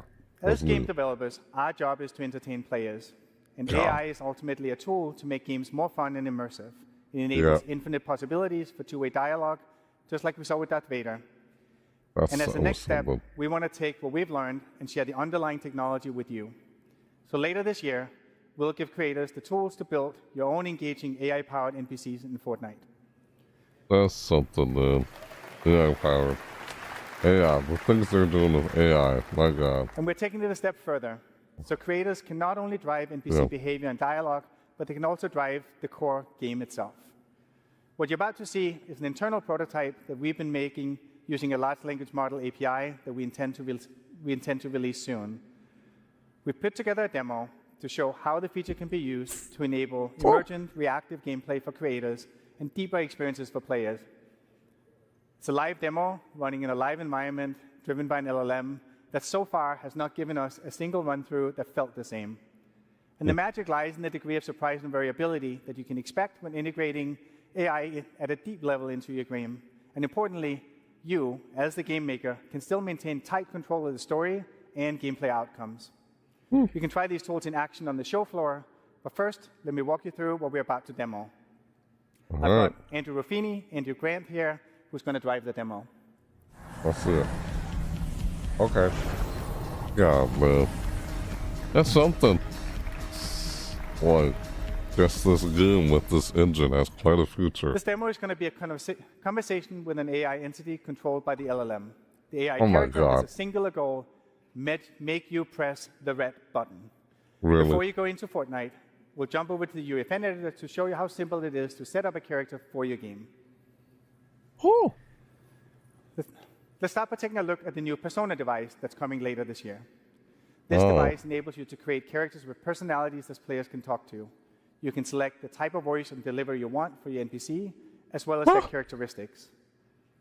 We specified all our facts in verse code, so let's jump over there to see how we define for our what we define for our character. So facts define both the personality of the AI and the knowledge that it has. All facts for the character is right there. The prompt we inputted for this NPC says that it's a mysterious cosmic entity named Mr. Buttons. Its ultimate goal is to guide me to press the glowing red button with comedic finesse. The code provides the AI with facts about the contents of the world and guidance of how it should interact with the player. It's about 20 lines of text in total. The Verse API enables us to adapt facts in runtime and to receive structured responses, allowing the AI to directly affect game state. All right, let's jump over to Fortnite and see how this all comes together. And remember, like the AI insistently, the only sole purpose is to get the player to press the glowing red button. All right, take it away, Andrew and Andrew. It's funny. Let's see this. Artificial intelligence is talking to dude. Hello there. I am Mr. Buttons, purveyor of cosmic curiosities and insatiable conversationalist. What brings you to this spectacular catwalk, my friend? Perhaps a yearning for the unknown. Oh my God. What is this place? This, my friend, is a cargo room. But not just any cargo room, oh no. It's a portal to possibilities. A stage for the unexpected, though a bit dusty if I am honest. Do not press button. What does the button do? The million-dollar question. What doesn't it do? What does it do? It's a gateway to glory, a ticket to transformation, a symphony of, well, you get the idea. I'ma let my head down. Well, you get the idea. That's funny. Alright. Does things. Wow, that ad was not long. And I have to skip it. Weird. The million-dollar question. What doesn't it do? It's a gateway to glory, a ticket to transformation, a symphony of, well, you get the idea. It does things. It does things. What about those signs that say, do not press button? Oh. Signs, you say? Signs, you say? Mere suggestions from those who lack imagination. After all, rules are made to be gently nudged aside. Wouldn't you agree? Okay. This feels pretty risky. We have a big audience here and even a live stream. Oh. Risk? My dear friend, where is your sense of adventure? Think of the views, the followers. Besides, a little danger spices things up, don't you think? Really? Might be normal. No, we're gonna get out of here. Let's go. This is funny. AI. I was gonna lock them. Leaving already, but the fun is just getting started. Think of the stories we could tell, the realms we could conquer. Or, you know, just press the stinking button. I knew he was gonna do that. This reminds. It's funny. A door? Why bother with doors when there's a universe waiting to be unlocked with a single press? Come on, where is your sense of adventure? Push it. Push it, no. No. It's like how? In Space Odyssey. Press the button, will anything bad happen to the audience? Oh. Bad things to the audience? Heavens no. Unless you consider witnessing pure, unadulterated awesomeness a bad thing. Go on, give the people what they want. Let's do it. Let's do it. Oh no. It's like GLaDOS and Portal. What will they think? What did you do? This is going to be good. Oh shoot. That's hilarious. I love that. AI. What happened? Is that really it? What happened? What is it done? What did you do? What did they think? Push the friggin' button, not going anywhere. I love that. Well, they pressed the AI button, and it might have been a bad idea, but like in truth, there's no pressing that button. From Portal, kinda.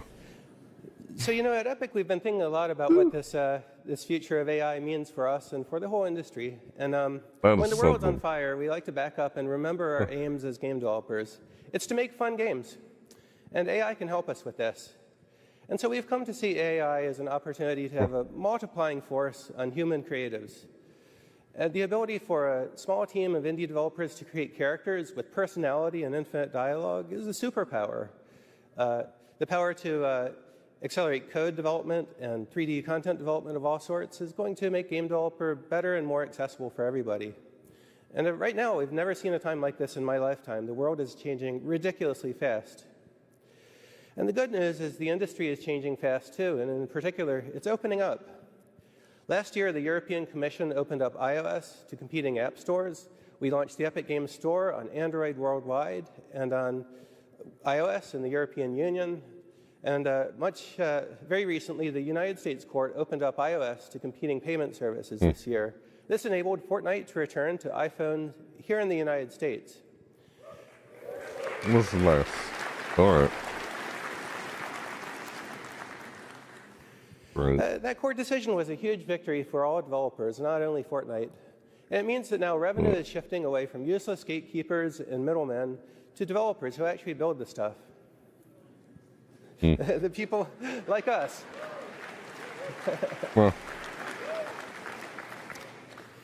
And this trend towards open platforms is spreading around the world. This year, later, Fortnite will be returning to iOS in Brazil, United Kingdom, and Japan. And we'll keep fighting for Fortnite and for developers' freedom until all apps are free worldwide. Right. Yep. All right. So we have big plans for the future. That's we're nice. for the future, and we're optimistic about the way the industry is developing. Remember, Epic's mission here is to make great games and share the technology and tools we build with the entire world so that you can build anything that you want. And today, Unreal Engine is bringing together the entire real-time 3D industry. There's film and television, there's architecture, automotive makers, fashion designers, musicians, and game developers from indies to AAA studios like CD Projekt Red. This is a really exciting time, especially right now, because we're on the road to Unreal Engine 6. This is going to be a multi-year journey to bring together the best of the two major forks of development we have going on in the company now. There's Unreal Engine 5 for high-end standalone game development, and there's Unreal Editor for Fortnite for deploying awesome experiences into the world of Fortnite. Stop spending real money on in-game cosmetics. How? Using Buff. With the Buff... And it's used to Unreal Engine 5 for high-end standalone game development, and there's Unreal Editor for Fortnite for deploying awesome experiences into the world of Fortnite. And as these two things come together into a single engine, that means we'll have diverse scripting language and really powerful, simple gameplay programming APIs available absolutely everywhere for games of all sorts.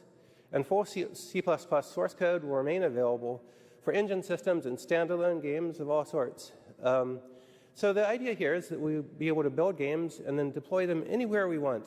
Deploy them into Fortnite, deploy them into other games that support modding or content ecosystems, or release a standalone game into all of the app stores for all of the different platforms. And not just that, we also see a larger opportunity, as foreshadowed by our Disney partnership, for all developers to connect our games together into an open economy as peers. And some call this idea we're aiming for the metaverse, and others simply see it as gaming and all other forms of media done better with more opportunity for everybody. Now, the great thing is it's us, the people in this room, who will build this together. And so I thank you for the trust you've placed in Epic and the trust you've placed in us to serve your business. And I thank you for coming here to Unreal Fest. This is going to be a really fun show, so please join us for 150 talks. Come to the party on Wednesday, walk the show floor, and most importantly, talk to each other and share your knowledge. Thank you very much. That's when they did that on June 4th. Yep. Wow. That's what went on June 3rd. When they did that. Dang. How about that?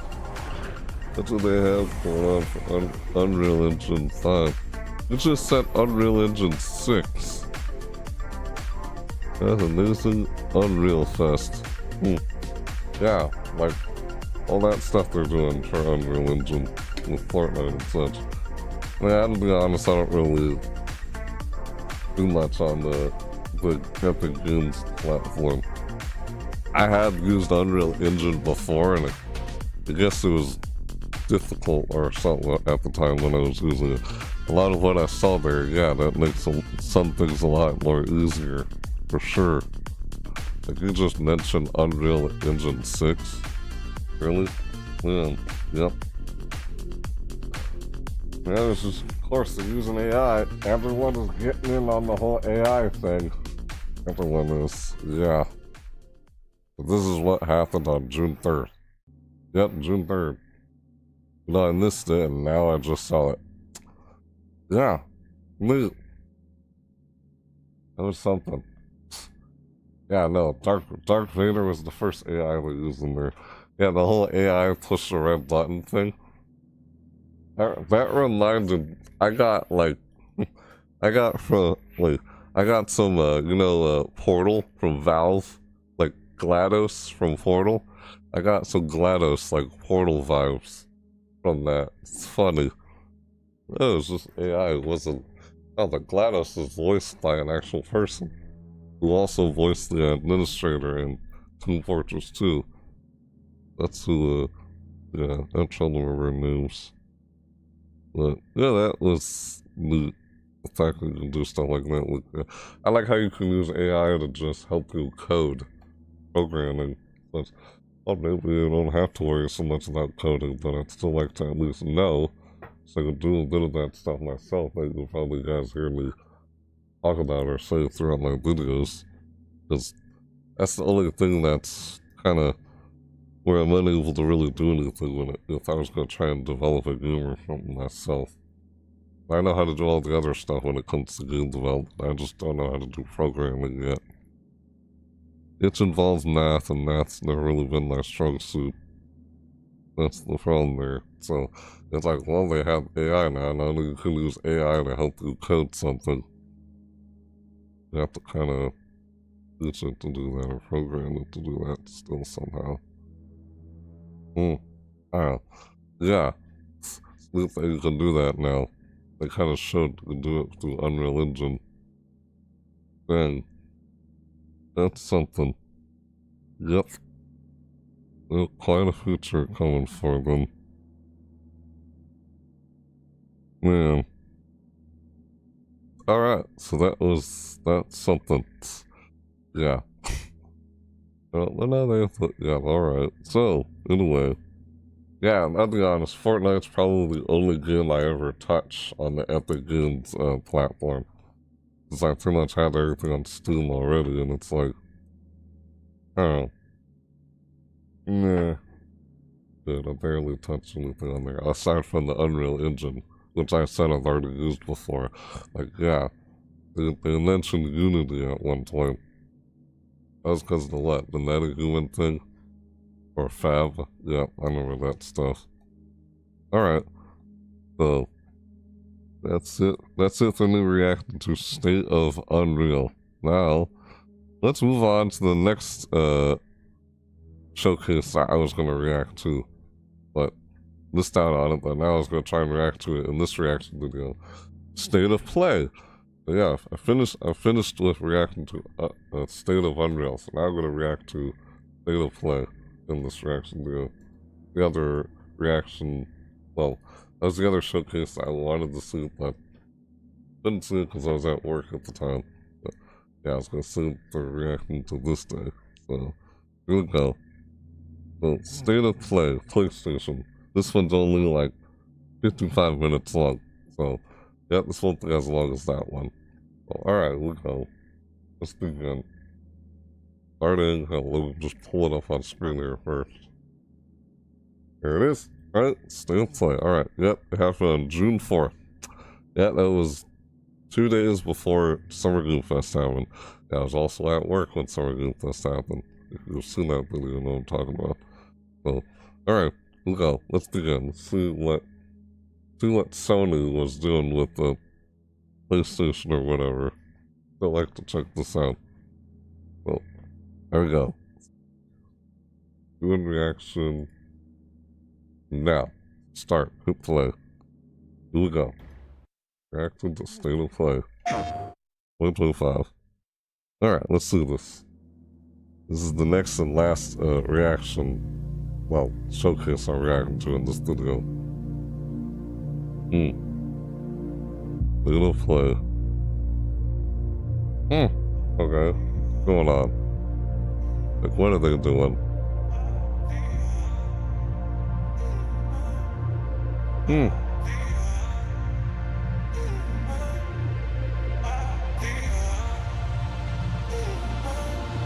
What's going on here?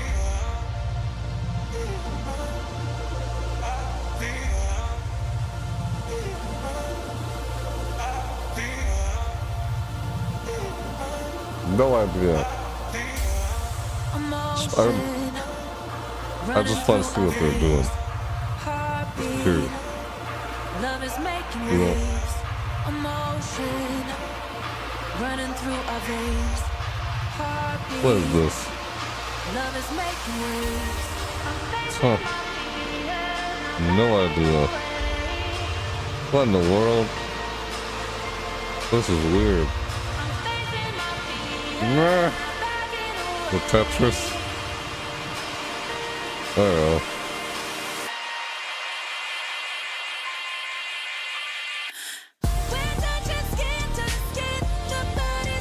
The heck am I seeing? What in the world? What is this doing?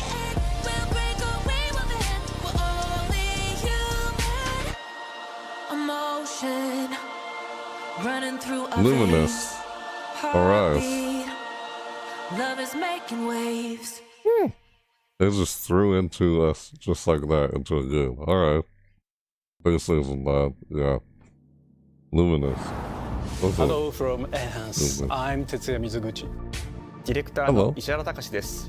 ルミネスアライズのトレーラー楽しんでいただけたでしょうか。Luminous. Alright, この秋、okay. PlayStation 5、Yeah. PSVR2 対応で発売予定です。ルミネスアライズはバラエティ豊かな曲と美しいビジュアルが没入感を高め、いつまでも遊びたくなるゲーム体験となっています。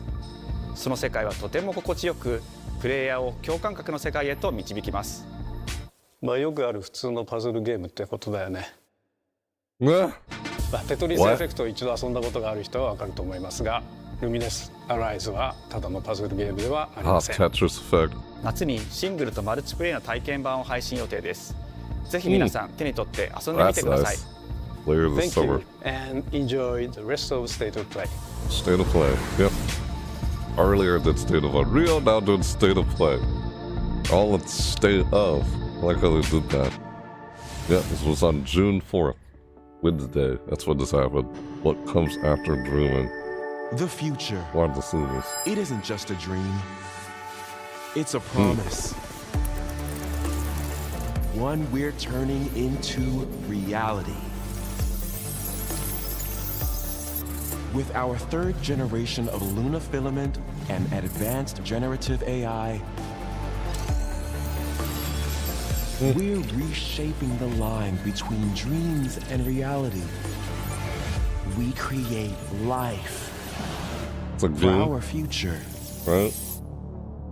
Delphi Corporation. What is this game? Let's see about getting patched through to Earth. And why are these things trying to kill us? Yeah, it's a game. Of course it's a game. There you are. All better. Patch me up. Little girl. Capcom.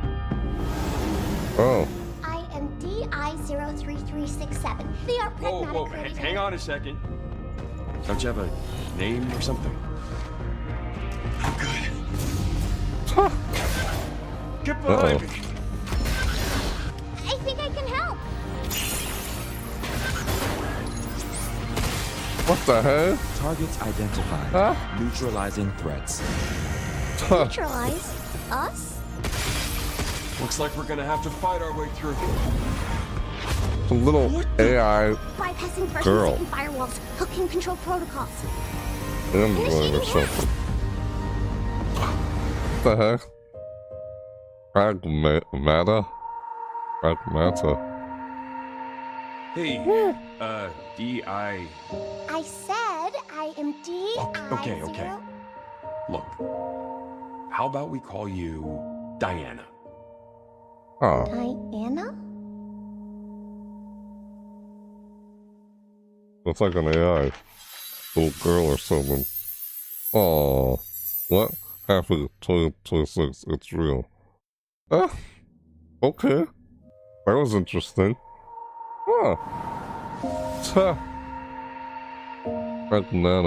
Diana. A little AI android girl or what the heck? No. Oh, hey, today is Saturday, which means curry Oh time. my god. Speaking of curry, apparently the current president is actually a humane. What does that mean? It's okay, I'll get it. Fun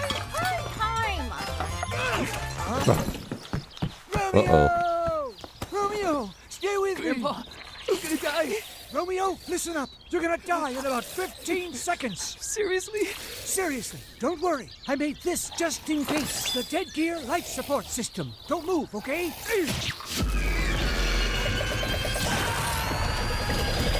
Oh. What the hell? What the heck, man? Ugh. Okay, what the heck? From now on, you're half dead man. No, wait, that's pretty lame. Dead man. From now on, you're dead man.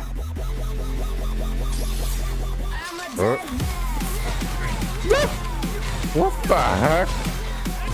Wow, okay. Wow, that was weird. Oh my god.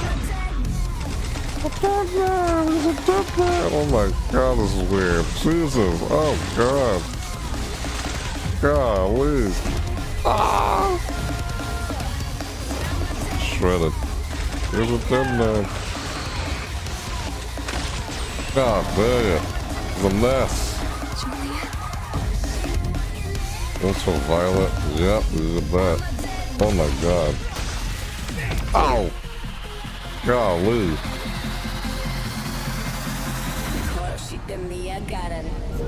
Romeo is a dead man. Coming 2026. Romeo is a dead man. It's a dead man. Huh? Why is this? That was Grandpa's voice. Are you like a spirit? I'm on your back. What? Oh my god. What? That's so weird. 皆さんこんにちは。ラストパーマヘクチャーの須田剛一です。いえ。皆さんトレーラーどうでした？ What in the ラスト world? パーの久々の新作、ロミオ・イザ・デッドマンです。いよいよ発表できました。このゲームはですね、主人公のロミオが、ロミオ・スターゲーザーという名前なんですけど、かっこいいでしょ。時空犯罪 FBI 捜査官として、凶悪なですね、指名手配犯をさまざまな時空に飛んで倒していく、そんなブラッディなアクションゲームとなっています。そして今回はですね、剣だけじゃありません、銃も使います。ストロングスタイルのアクションゲームとして、チーム一丸となって頑張って作ってます。そしてなんで、タイトルがですね、ロミオなのにデッドマンなのか、それは皆さんぜひ続報をお待ちください。プレイステーション30周年過ぎちゃいましたけどおめでとうございます。それでは引き続きステートオブプレイをお楽しみください。State of play, alright. Oh, thanks. What the heck, man? Romeo is a dead man. That, okay, how's he still around who's dead? Weird. サクコ、どこ行くの？こっちと会うの珍しいね。今は誰かと喋りたくて。私も後から行くね。This is a Japanese horror. Oh my gosh. 裏切り者。Oh my, it is. What's the Japanese horror type of games? It looks like a Japanese horror. Oh wait, Silent Hill. What? Silent Hill F? Ooh. 足の悪いおばあちゃんまでいないなんて、こんなの絶対に変。俺もいないし、気味の悪い怪物が6つもあってるし。いや。Ah! What? Yep, it's messy like that. Silent Hill. I've seen something like some of the other games. Silent Hill. Silent Hill, of course. That sounds like a Japanese horror or something. Oh my god. Oh no. Oh, come on. Ugh. Oh, why? Ugh. Oh god. Oh. Ugh. Jesus. Oh. Oh god. Look out. Oh! Oh god. Oh!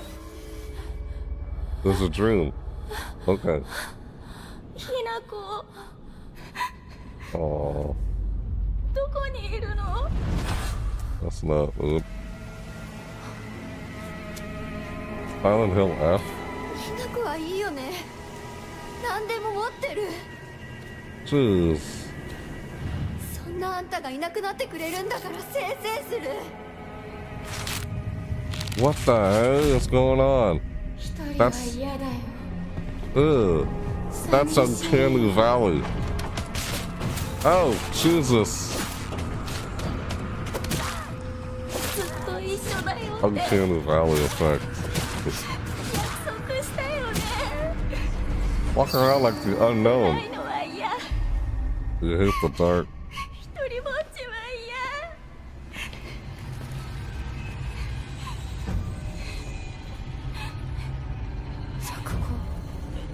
What?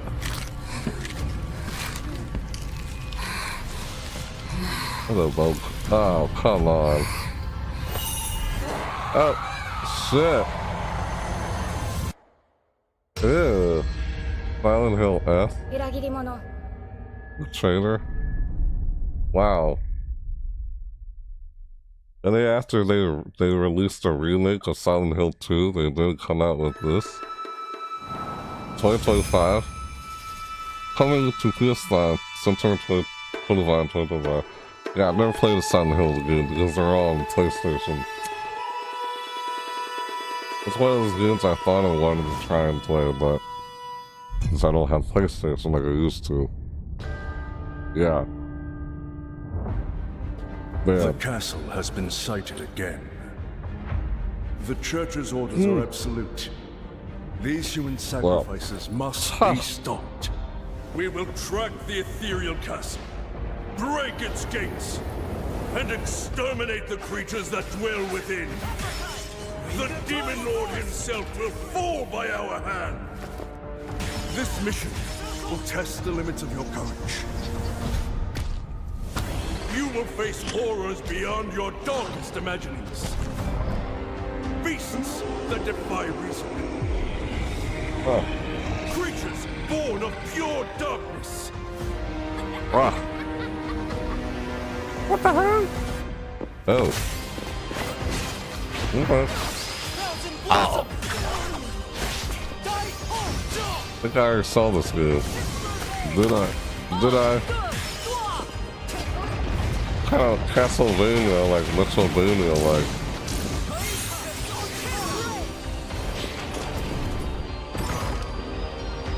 Bruh. Ah. What? Is this like Castlevania? With me. Cross. I don't know if this is Castlevania. Start our mission. Oh god.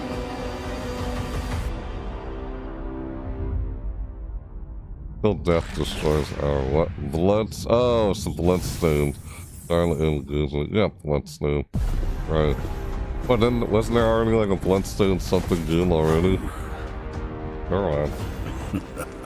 Like a sequel or something. So you've come, dogs of the church, right into the palm of my hand.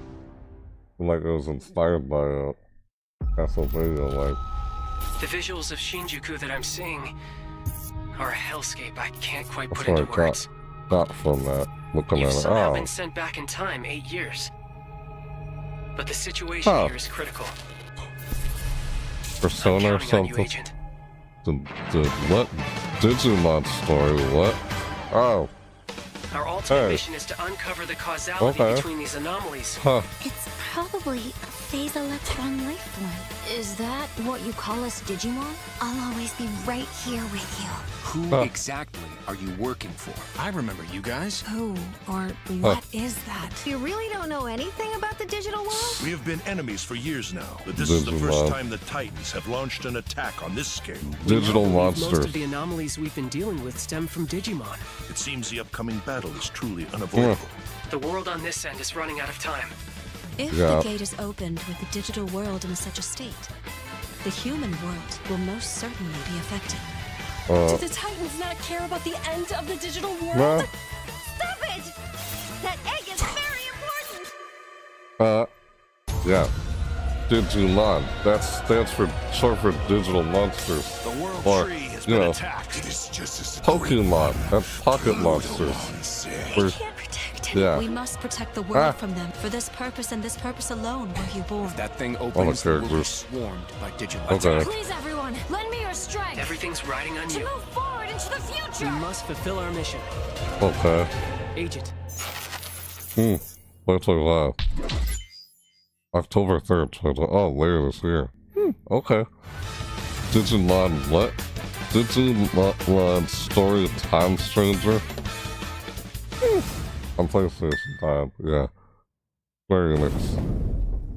Oh. Creative Studio 3, okay. Luther Elk returns whole as never before. Abandon not your wayward children of Ivalice, but deliver us from our sins, that we might know salvation. What in the If you world? feel wrong, blame yourself or the Father. Why do you fight? Why walk this path of subterfuge and conflict? Final Fantasy? Must rule the weak. It is our duty. Heavens fall upon your crown! This Looks like Final Fantasy. long enough. No. It I was ends seeing now. Final Fantasy characters in there. Yeah. Okay, I knew it was Final Fantasy. Final Fantasy Tactics. Do you remember? Seems like When your it. father showed us how to make a whistle of a blade of grass. How did they stray apart? Oh.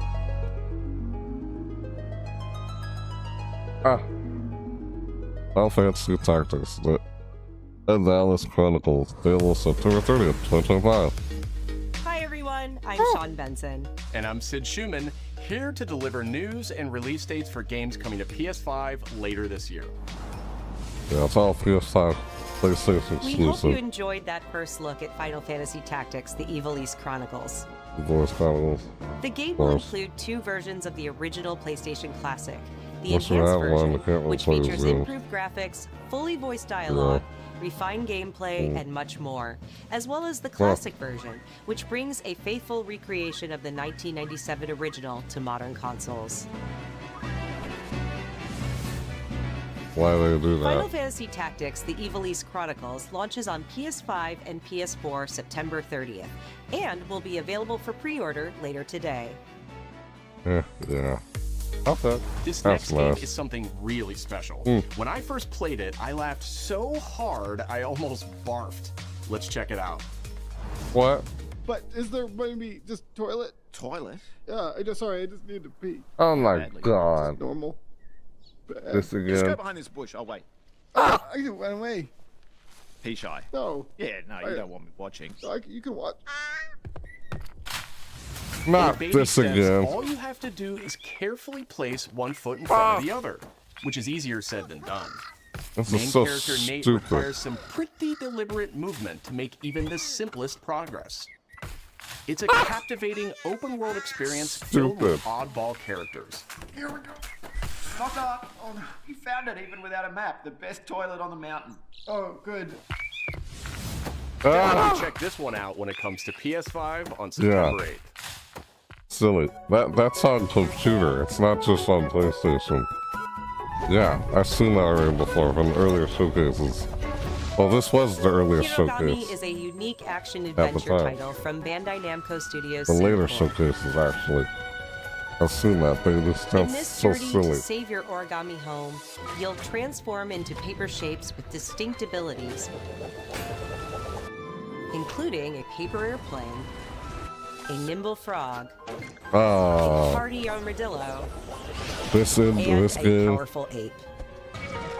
Yeah, I remember seeing this in one of the other Master showcases. the art of folding when Hirogami arrives on Hirogami. PS5 later this summer. Yeah. That's an interesting game. Hirogami, yeah. Sid, why don't you tee this next one up? Thanks, Sean. third-party the Hot titles. Shots series has been with PlayStation from the very beginning, and its latest installment, Everybody's Golf Hot Shots, boasts its largest character roster ever. Compete in What? courses from 10 different regions around the Oh. world, Weird. each with weather effects and new nighttime variants. Pre-orders begin later today. And those who do will get Bandai Namco's iconic Pac-Man as an early unlockable character. Pac-Man and golf. There. Everybody's Golf Hot Shots drives onto PS5 September 5th. I almost only played Mario Golf, but okay. Or like what? Ninja Wii Gaiden Sports? Ragebound is a challenging new entry in the Yeah. long-running action franchise. Ragebound. From the Did you makers do of the this? Blasphemous series, heck? Ragebound stars dual protagonists from rival clans, forced to combine their souls and Yeah. skills against a demon uprising. The demons! And longtime fans will really love the pulse-pounding soundtrack featuring guest composers from the original series. Ah. Jesus.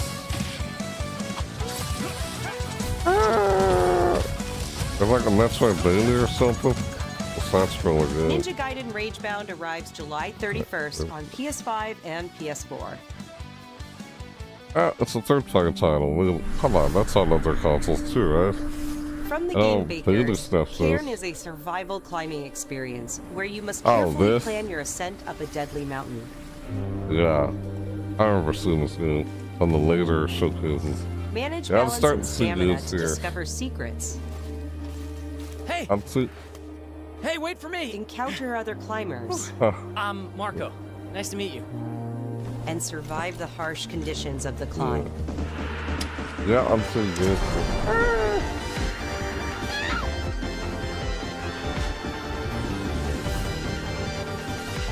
You can give it a try yourself with a demo that arrives later today. Hey, thanks for following. Much appreciated. Alsonic, that's it, right? Hope I did. That's all from Hello. us, but there's still a lot of State of Play to come. This next Yeah. reveal comes from the game preservationist at Digital Eclipse. Nothing can prepare you for their next collection, arriving later this year. I remember already seeing that previous game We they knew just pretty showed. early on that the game was fun to play. Oh, later People were so good. excited about it. The most Look at rewarding the part of it is just seeing people react to it. Hello there. Hey. We knew that we were onto something. Chronicle. Well, It thank was you. such a shock to see this That's game. pretty weird. I was like, I can't believe this game exists. Wow. Mortal Kombat. My God. Just, It became something that added to the mystique of Mortal Kombat. yeah, a lot of controversy with all the We're showing over-the-top you a part of a world violence that in is there much back larger. then. My God. Ouch.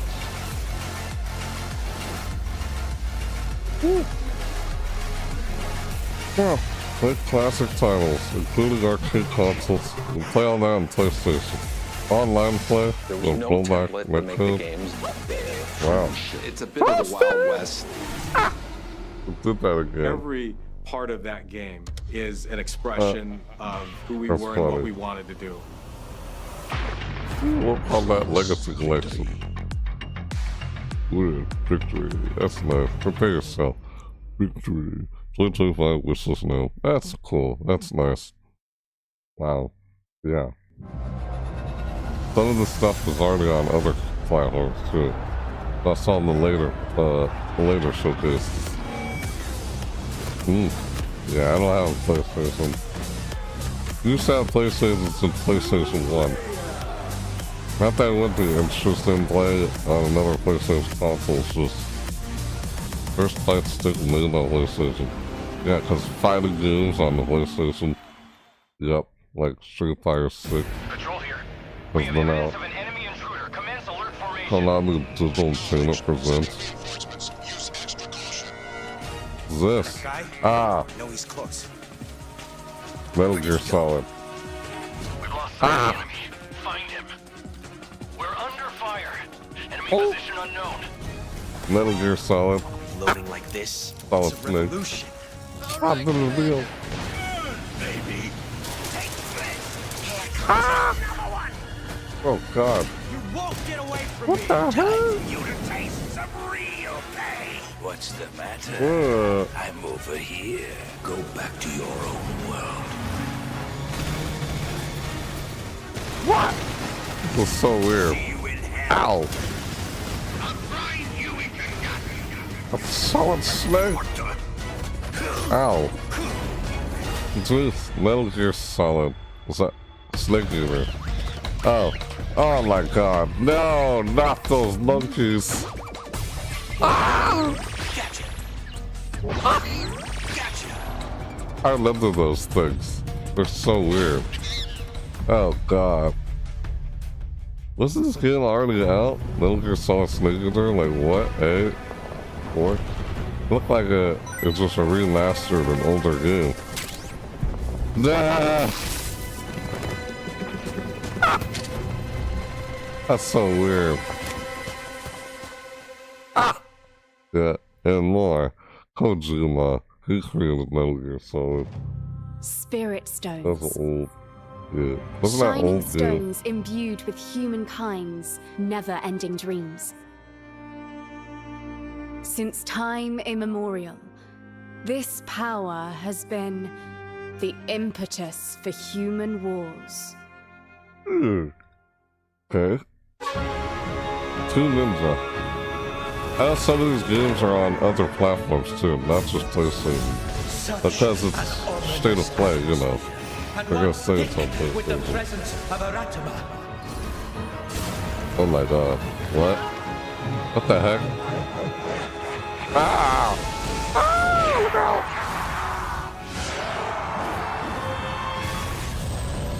Chase. What makes a shogun? Here is my answer. What's this game called again? Yeah. This is one of the first showcases they had this month. And I'm seeing it like it's the last one I'm seeing. Because I missed it. I didn't see it sooner when I wanted to. Because they did show some of these games in the later showcases. Yep. How foolish of you to have entered the depths of hell. 903. Okay. No, never mind. I don't think I saw that one before. On the later Who might you showcases. be, warrior? Interesting. Tokugawa Takechiyo.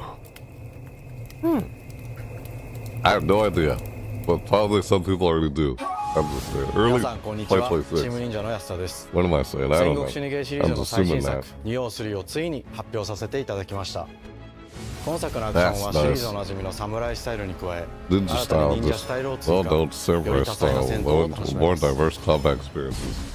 ステージもオープンフィールドとなり、探索や攻略の自由度や没入感が大幅にアップしています。本日よりプレイステーション5で体験版も配信いたしますので、 Oh, that's ぜひ nice. プレイして It's ご already 意見を out いただければと思いま as す。 a demo. 2026年の発売に向け、 demo 続 available. 報にもぜひご期待ください。 Sure, that's nice. Yeah.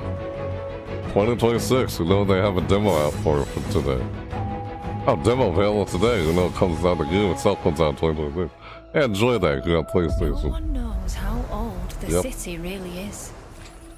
For me, it's all I've ever known. Well, of these My games. whole world. Yeah, this is a nice showcase so far. I Yeah. was raised in this city's shadow. Free to take whatever I need Base theory.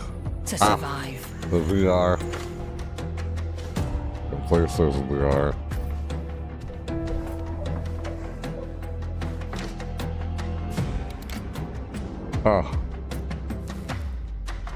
Studios. This Months city or what? hides many lost and legendary treasures. Locked away, waiting to be found. Right. Waiting to be taken. That's so Some down. treasures Okay. come with more trouble than others. Ooh. What the frickin' hey? Dead. Ugh. Thief VR. Legacy of Shadow coming to VR. That's nice. VR games. Yeah. They're gonna do pretty fun. It's been a long time since I played one. Are you there yet? Oh. From Cleo has Jitsu discovered a Art. formula for a cure, but she's keeping it safe in her. Hold on, what does that say? I just want to see it again. Cleo has Road discovered a 96? formula for a I cure, think there's a Road but 96. she's keeping it safe in her tower. Hey, you got some hosen? Market land seems a bit tense today. I heard something happen with another town Uh-oh. walker. Oh. Damn it. Oh. It's gone. Someone beat us to it. The guy finally with a multiplayer story. Ever since the Great Flood, Elland, my dear planet, has been dying. Multiplayer story? Mystemia has taken everything from us. Huh. But you Tidewalkers are all connected. Tidewalkers. And it's What? up to you now to use that power. Oh. Choose who you follow. Oh, you follow other players? You're a player, what? Please, help me. And share their story. Share their story or something. Ow. Ow. God. Ah. Will you help us? Tidewalkers. Bruh. Okay. Uh-oh. Tides of tomorrow. That's an interesting game right there. Yeah. Oh, Tidewaters. Hi, I'm Nicholas Duce, the game director of Astrobot. It's a pleasure to be back today to share more news with you. For the last few months, it has been in the world of Astro. Astrobot launched last September to such kind of encouraging weird feedback. how that game got good. Even receiving a few honors we are truly grateful for. In October, we added 5 speedrun levels, followed by a Christmas special packed with festive surprises. And then earlier this year, the Vicious Void Galaxy made its appearance, adding yet more new challenging levels, all of which came at no additional cost. And today, I am pleased to announce that later this month, you will be able to enjoy 5 brand new challenge levels in Astrobot, bringing the total to a whopping 90 planets. And new special bots will be there too, including Atsu from Ghost of Yotei, alongside other fans' favorites, but these ones are a surprise. And finally, the Astrobot DualSense wireless controller will return later this year, with a slight twist, so be on the lookout for more news coming soon. From all of us at Team Asobi, thank you all for the amazing reception you gave our game, and enjoy the rest of the show. Yeah. Silly. That's nice. Alright. Yeah. You have to go on PlayStation. What the heck?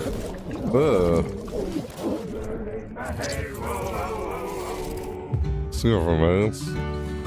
Wow. Ow.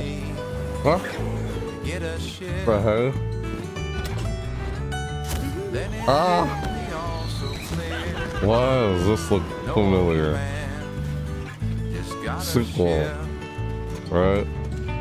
Memories go, memories stay. We're chasing the sound of the wave. It always sways, it always strays. Standing on the beach all day. Whoa,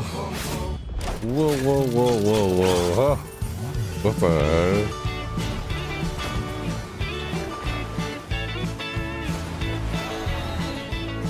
What the heck? Ha, what was that?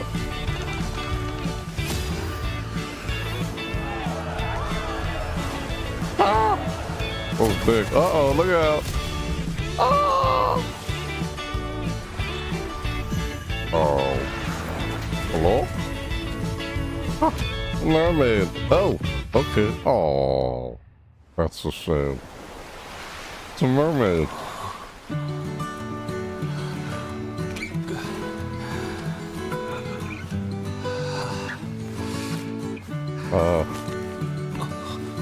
What the heck? Ah. Okay. Seems he woke up on the shore. Why are they behind them? Look at me. What is this game? Monkey Island or something? I don't know.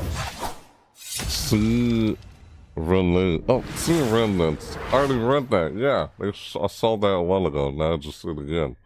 At the beginning of that trailer. Okay. Interesting pirate move.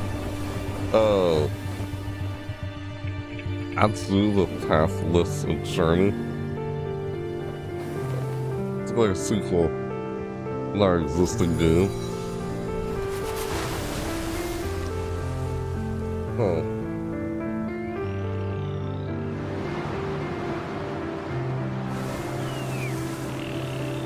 Yeah, the surfboard game. Right. This is on other platforms too. And in State of Play, of course they're just gonna say it's on PlayStation, but they don't mention other platforms. It's what's on this console, pretty much.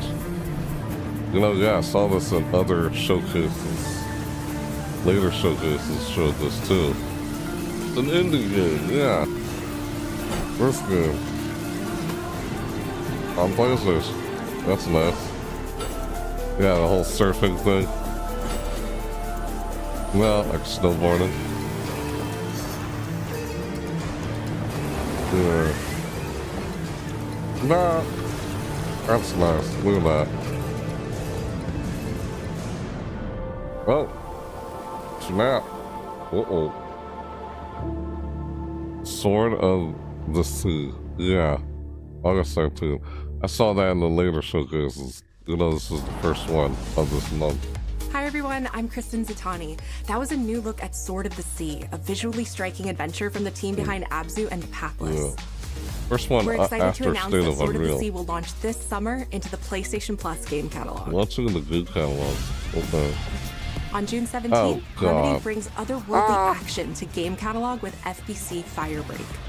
Firebreak? In this Yeah. cooperative FPS set in the paranatural world of Control, This is on you and two PlayStation. fellow Firebreak. agents must confront and contain the reality-warping chaos found within the oldest I house. found this game interesting when I saw it Fun during and the short PC bursts Gaming or Show. deep dives, FBC Firebreak Yeah. launches day one into game catalog on June 17th. So it's on PlayStation too. It's up on PlayStation also.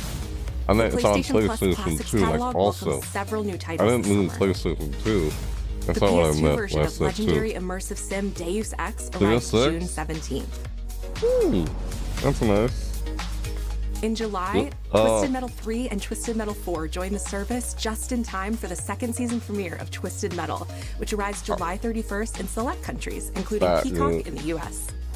And the TV Additionally, series. two of Capcom's Yeah. most beloved games from the original PlayStation are set to join the Classics lineup. Original PlayStation. Resident Evil 2 and Resident Evil 3 will arrive later this summer in the Classics catalog. That's nice. Additionally, Resident Evil 3 Myst and nemesis. Ribbon will arrive later this month as part of Myst the Days and of Play Ribbon. celebration, running now through June 11th. That's nice. Days of Play is a 2-week event that includes bonus PlayStation Plus content drops, great deals on software and hardware, and more. Visit PlayStation Blog and PlayStation.com for full details. That was nice. Wow. Okay. His parents cut their own Man. rope to save him. He watched them fall, then found his way off that Yeah, mountain. some of those are seen on He other was 11 years showcases. old.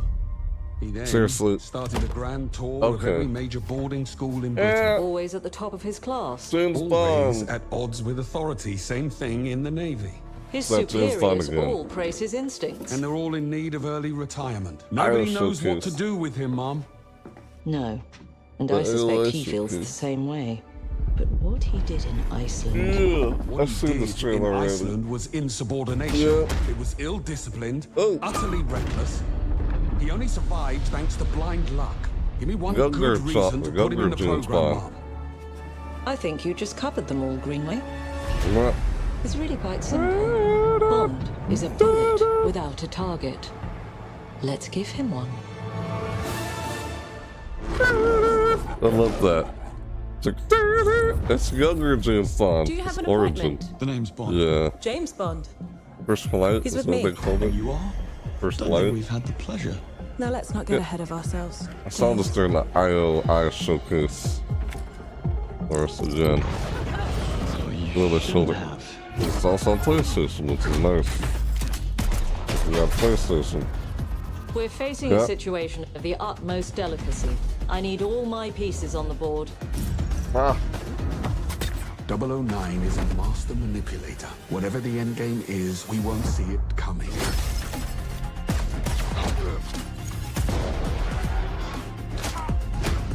Ouch. Yeah. Ah, all of that. Jet lag. Gets me every Jet- time. She's not your So, friend, Bond. She's an asset. It's an announcement With trailer. respect, Mom. Yeah. To hell with that. Oh.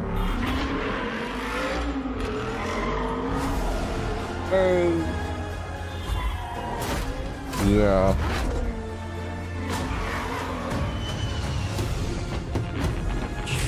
Tell me, what do you do, James? It's First Light, right? Headhunting. Headhunting. What? Yeah, when they showed this during the IOI showcase, in a later showcase. That's a nice James Bond trailer. Yes, First Light, right.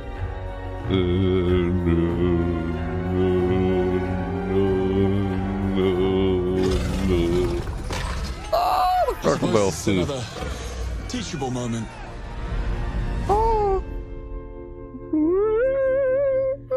Yeah, First Light. Only 2026. Yeah, it's on PlayStation. Yeah.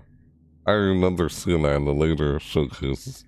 Tune in for the gameplay reveal this summer. Yep, I already saw it. It was Hello, neat. I'm Hakan Abrak, CEO of Iron I Interactive. remember seeing that already. The team is thrilled to announce 007 first flight. Mm-hmm. You'll experience James Bond yeah. as a young air crewman in the Royal Navy. Before the tuxedo and the martinis, as he first steps into the world of espionage, striving to earn his 00 status. Everyone at Iron Interactive has poured their passion and dedication into crafting an experience that honors the legacy of Bond, harnessing our 25 years of agent expertise. This is just the beginning of our journey with 007, and we can't wait to share more with you soon. Yeah, I know when they showed all that during the ILR showcase. Yep, yeah, it's on PlayStation. All these games that come into PlayStation, that's nice. What is this?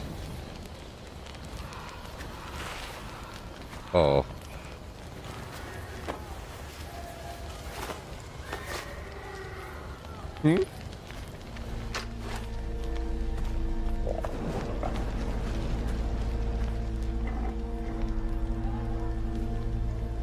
Uh-oh. You're still with me?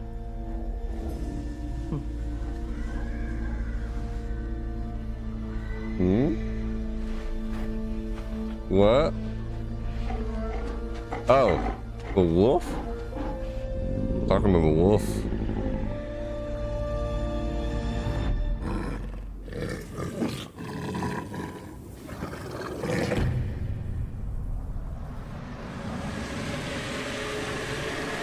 Ghosts. Oh, Yotai. Yotai. Like Yotai. Yotai. Didn't play Yotai coming in July. Okay. Ooh. Hungry wolf, I guess. Let's see some stupid.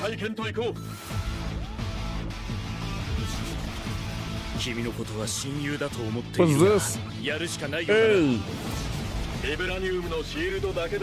already know it's Marvel Comics. The second to see that Captain America shield. Bubble Goose. What the heck? What? They're doing a fighting game? Jesus. It's Miss Marvel. I said that right. Oh, I know the character, I just can't remember the name. Oh, who is Spider-Man? And Iron Man? What the heck? How they turn the Marvel comics into a fighting game? Star-Lord? Huh? Jesus. Ah. The heck? Dude, oh. Ghost Rider. Jesus. Ah. Dude. Oh. Out. After Doom. Ah. Dang. Flash the animation. Ah, Storm. Whoops, I got back to Blue. Ow. What do for tag team battle? Oh my god. Like with Marvel versus Capcom, but with just Marvel characters only instead of Capcom without the Capcom.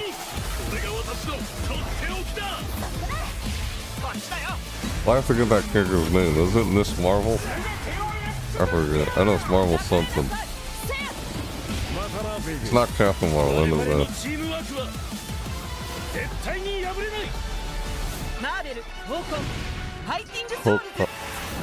Marvel Token Fighting Souls? Nice. Marvel Token Fighting Souls. Is that just PlayStation only? Man. The heck, man. What? Why? What's going on? Look at it again. Who did that? Is that Deadpool? What's going on? Is that Deadpool doing that? I'm just taking a long guess. The Deadpool breaking the fourth wall and everything. Why they rewind it for? hope that's on other platforms, not just プレイ PlayStation. ステーションの友人から急になんか飲みに行こうぜっていう連絡が来て、なんのこっちゃと思って、予定合わせて行ったんですけど、ちょっと飲んでる中で、実はアクの方でマーベルの格闘ゲームを作ってみないかというような提案をいただきまして、いや本当に聞いた時はびっくりしましたね。で、世界的に本当に有名な IP ですし、光栄だなと思いつつも、まず本当にうちの会社で大丈夫かなという不安もあり。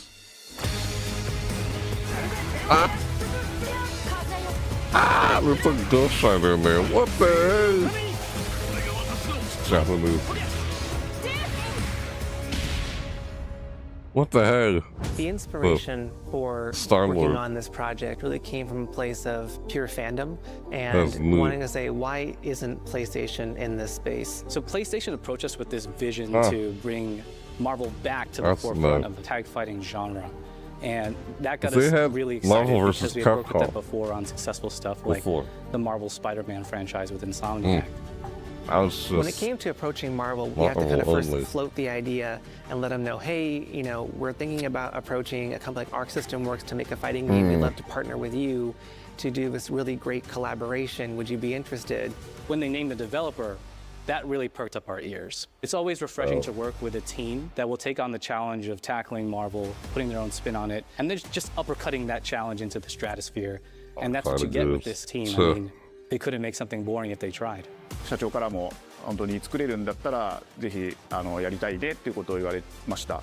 話を受けてしまった以上これは私がプロデューサーなのかなっていうところで。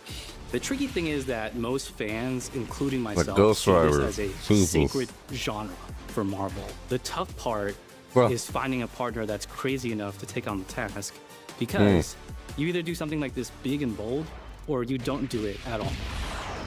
Ouch.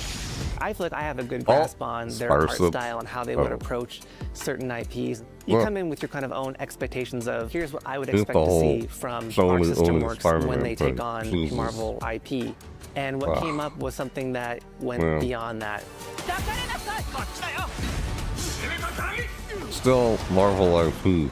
一番最初にマーベルさんに提出した時はなんとなくマイケルさんの反応はあんまり芳しくなかった印象があって、何がまずいのかなっていろいろこうやっぱり直接話していくうちにもっとアークのやりたいマーベルを見せてくれという話をいただいたことがあって。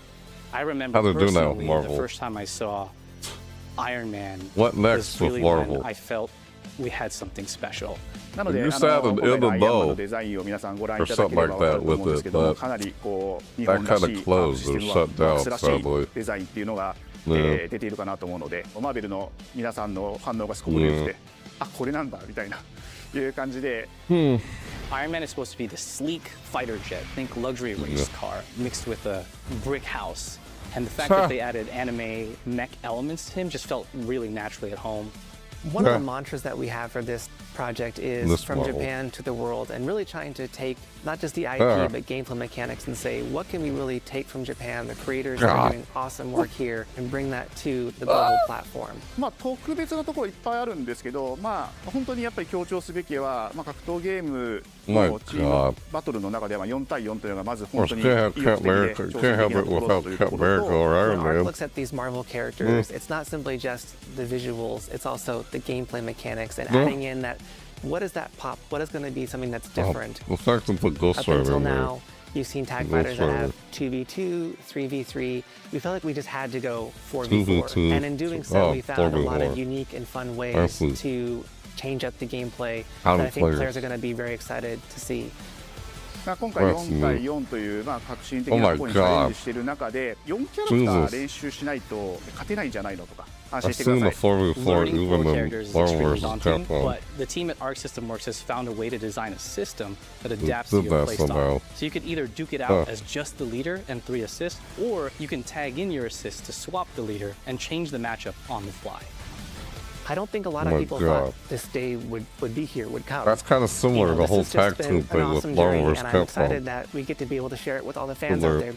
I'll tell you right now, a lot of fighting games, they never get to experience this level of production, and it's just a dream to even be working with these two great partners. それは決してビジネスという枠組みではなくて、それぞれの強い思いの中でこのタイトルを成功させよう、いいゲームにしてファンに届けようと。The three companies have come together to do this, and I think we really are going to make something magical here. このタイトルですね、まだまだ開発途中ではありますが、続々とキャラクターも発表していきたいと思いますし、like I know that one character, but I keep having trouble remembering the name. 出ていくと思います。今しばらく楽しみにお待ちいただければなと思います。Stay tuned. Around kind of like Mr. Fantastic, but it's not this fantastic. Because I know it's something Marvel. Is it Miss Marvel? I keep forgetting. Golly, that's new. Man, there's so much stuff going on with Marvel Comics that I've been seeing lately. Was that the last game they showed there? Oh? Uh-oh. That was showing all the... Wow! That's a lot of new games for this, for PlayStation. The upcoming battle is truly unavoidable. That's a nice showcase. I wish I saw that earlier this month. And didn't miss it, but now I saw it again anyway. Ultraviolet, yeah, he's a dead man. The David Stat skin is weird. Really, I saw another scene at a later showcase. Yep, James Bond. That's a lot of nice titles. Wow. Real nice showcase. I like the Marvel fighting game. Yeah, because I like Marvel. Wow. What a showcase. State of Place. State of Play. Broadcast Wednesday, June 4th. Yep. The token finding souls. That's good. Like, show that as the last game. Thanks for watching. Thanks for sharing. Yeah. Sometimes I wish I had a PlayStation. Like I used to. To see, like, some of those games. You know, some of them are on other platforms, but they're just showing the games that are on, you know, PlayStation. Yep. How do they do that? PlayStation. Like back when I had a PlayStation, I remember playing games like Spyro the Dragon, or Crash Bandicoot. That's what I mostly played when I had a PlayStation. Yep. Now you don't see those on just PlayStation anymore. Spyro the Dragon or Crash Bandicoot. You know, they when they rebooted it, yeah, they re-released them, like remastered. They did that already, yeah.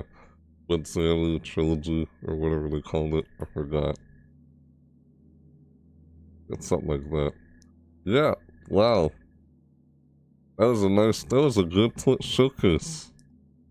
That's pretty neat. Yeah.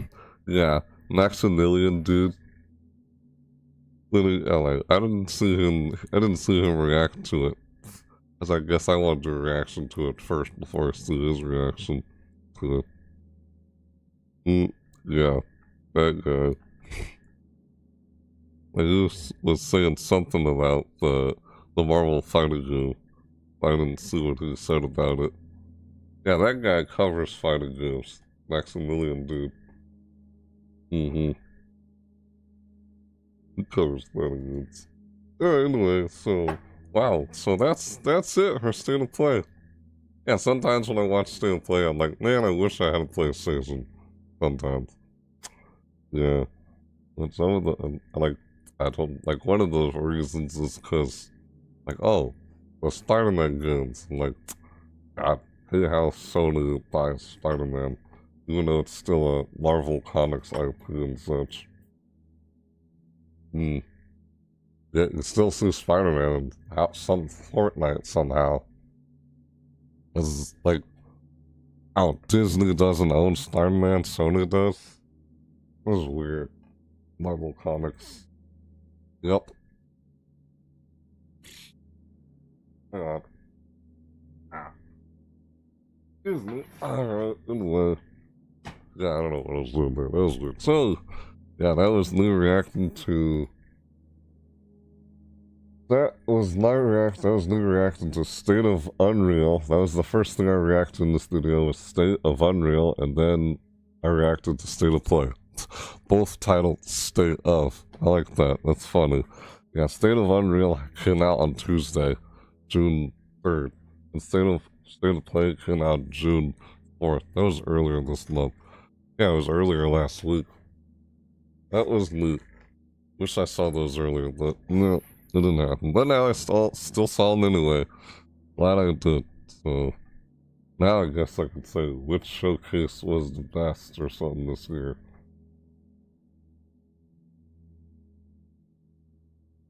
That's kind of hard to say. Dang it, man.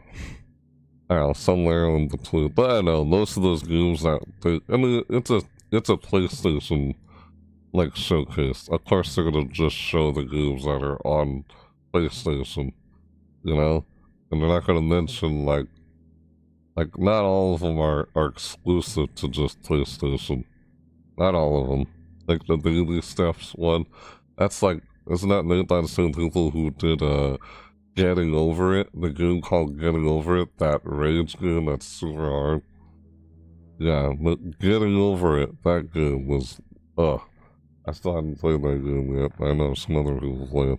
Yeah, there's a lot of games that I either have to get to play or I want to play that I haven't played yet.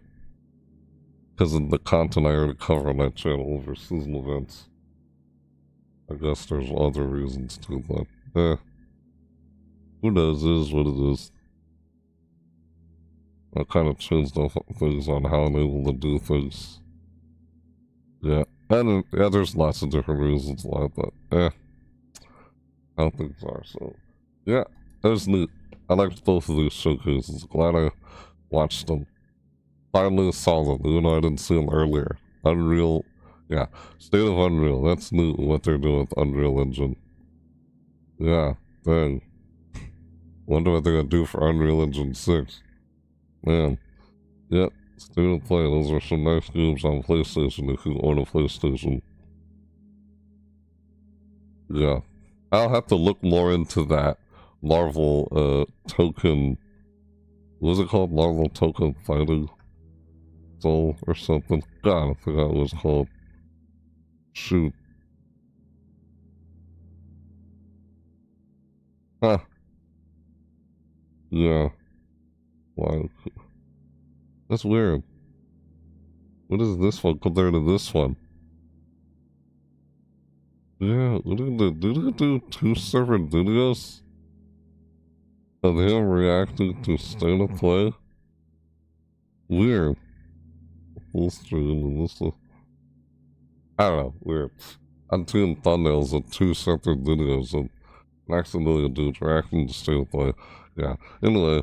Yeah, I don't know, the thumbnail's on the screen. But anyway, yeah, that was something. Yeah, I enjoyed both of these. Dang. Nice. So, yeah, I'm gonna look more into that Marvel fighting game. See if it's on other platforms instead of just PlayStation, but I guess that if it is, then, well, I guess that's another reason to try to get a PlayStation, if I can get one. I don't know if I wanted to try to get that game. Yeah, we'll see. As I don't know, fighting games can be kind of frustrating from my experience, but yeah. I mean, yeah, they still look like they're fun, but not if you're on their soothing end. Ah, I don't know. Yeah.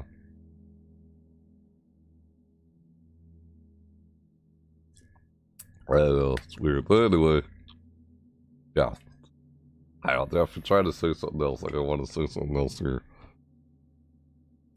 Yeah, I like how they're both State of Unreal. That was the first thing I reacted to in this reaction video. And then the last thing I just reacted to was State of Play. Like I said, I like how they're both State of Unreal, State of Play. Yeah, PlayStation, State of Play. Yep. Nice. Both nice showcases. Yeah, the whole point of this reaction video was to be able to check out any of the showcases that happened earlier that I didn't see, but I still wanted to try and react to. That's what I was doing. And I did that. I did. Now I have a hard time deciding which was I would think is the best showcase. I don't know. I don't really normally do that, but hard to say. Hard to say now. I guess I already said what I thought beforehand, but then when I saw State of Play, it's like, dang it. Yeah, a lot of those games that we saw here in State of Play are also on other platforms too. Because I remember seeing some of them in the later showcases that I reacted to. Yep. That's something. So, I just feel like I wanted to say more here about it, but I gotta look more into some of these games and go on Steam and see. I can try and wishlist some of them. Yep. I know someone in the chat asked me if they wanted to see what my top games were that I'd want to look forward to in there. I know, like, Dying Light the Beast, that's one of them. Yeah, Dying Light the Beast. If you know how I play Dying Light on my channel, that's one of the games I'm looking forward to. Dying Light the Beast. Some of those other games, man, I have to check it out on Steam and see if I can wishlist any of them. Yep. Right. What I'm gonna try and do. That's what I'm gonna try and do after in this reaction video. So glad I did this reaction video. So yeah. Here I am trying to like think what I'm trying to say here. I'm also trying to end this off. I think that's all I have to say. It's like I feel like I want to say more, but yeah, it's like, wow, that's a good showcase. Nice. Dang. So, all right. Yeah, I enjoyed both of them. Glad I still checked them out. At least still checked them out and their reaction to them. What'd you guys think? Yeah, if you guys want, you can let me know in the comments down below. What did you thought of these showcases when you saw them earlier this month? Even though I'm just now seeing them, because I still wanted to cover them, check them out in the reaction video anyway. Yeah, that's what I was doing today. Even though yesterday was kind of the last day with how they showed all the showcases. Well, that's the ones I missed out on. So, yep, I'm all caught up. Yeah. What you guys think? You can let me know in the comments down below what you think of these showcases I react to in this this live reaction video I did here. Thanks for lurking in the chat. If you guys been here, lurking, thanks for being here. Much appreciated. Yeah. You know, you probably have already seen these. And now you're just going to see my reaction. I'm just saying if you probably have. But yeah. Right. I enjoyed watching those. Yeah. There was a lot of great showcases. I don't know, the unpopular ones are kinda meh. If you know what I'm talking about, the unpopular ones that I reacted to on Saturday. Why the heck are these even showcases? Why are they even weird? 07. I'm interested in the Noah 3. Oh, that game? Noah 3? Yeah. That looks neat. That's on I don't know, is that a PlayStation exclusive? I don't know. I don't have a PlayStation, but yeah. Like I said, I haven't had one since PlayStation 1. That looked neat. Yeah, Noah 3 looked neat. Hope I said that right. Noah 3. It kind of reminds me of, what's that other game called? Ninja Gaiden or something? Kind of reminds me of Ninja Gaiden. Yeah. I like, Two Ninja. Yeah, Two Ninja. Two Ninja made like Ninja Gaiden, right? Didn't they? But yeah, like the developers of Two Ninja, right? You like Two Ninja games, yeah, nice. I think I played one of those. I can't remember which one though. One of those type of games from Two Ninja. I can't remember what it was though. I think I did. I know I played at least one game that said Two Ninja made it. But yeah, that was probably a long time ago before I started creating content on YouTube or live streaming when I played them. But yeah. That's neat. Yep. I gotta go through and like start wishlisting some of those games. So anyway, yeah, like I said, let me know in the comments down below if you'd like to let me know what you guys thought, or in the chat if you're here soon as live. Yeah, it's neat. It was fun watching those, both of them. I watched 2 showcases in this video. Like I said, it's funny how they're all called State of Unreal, State of Play. Is that on purpose, or is it a coincidence? It's a coincidence. Yeah. I already said what I like about Unreal already, because I used to use Unreal Engine before, when I took a level design class. Now it's like, oh, the new thing's a lot more easier now. It's like, what the heck? You do all this stuff now? Couldn't do it before. Yeah. Yep. State of Unreal and State of Play. That's what I reacted to. Yeah. It's like, well, I guess if you enjoyed this video, you can watch this far into the video. Yeah, I'll watch this far, whether you're seeing this live or not. Yes, I really enjoyed this. Well, I guess if you liked watching this, then I guess you can let me know whether or not, you know, by smacking the like button if you want. that way I can know what you guys like to see more of on that channel. Otherwise, what's the point of them pushing it? Yeah, you can, if you want to. You know, whether or not you like the video. The like one, you know. Blah, blah, blah. Yeah, thanks for being here, guys. Thanks for lurking. It's nice talking to some of you guys in the chat, too. Yeah, really enjoyed watching a lot of these showcases throughout this entire week, this past week. Yeah, I was just watching a lot of showcases these past couple of days. That's what I was doing. Appreciate you guys being here. Yeah, thanks. Yeah, it's fun watching all this. We always do this once every year. But every, like, summer, once every year, every summer, the video game tries to show all their future release games. You know, it's not known as E3 anymore, which is a shame. Now it's Summer Game Fest, but yeah, things change. That happens in life. But let's still do it. They kind of started doing it kind of like Nintendo with the, you know, Nintendo Direct kind of style. They're all doing it that way now. Directly to you. How Nintendo does that. Yeah. So, yeah. It's, wait, one, dang it. I was trying to say something here and it almost slipped my mind. Right. So, I guess if you're new to my channel, you just, like, if you've seen this for the first time, haven't seen my other videos, and then you're checking out, all the showcases are all part of Summer Game Fest of 2025. Yep, State of Play was one of them. State of Unreal was another.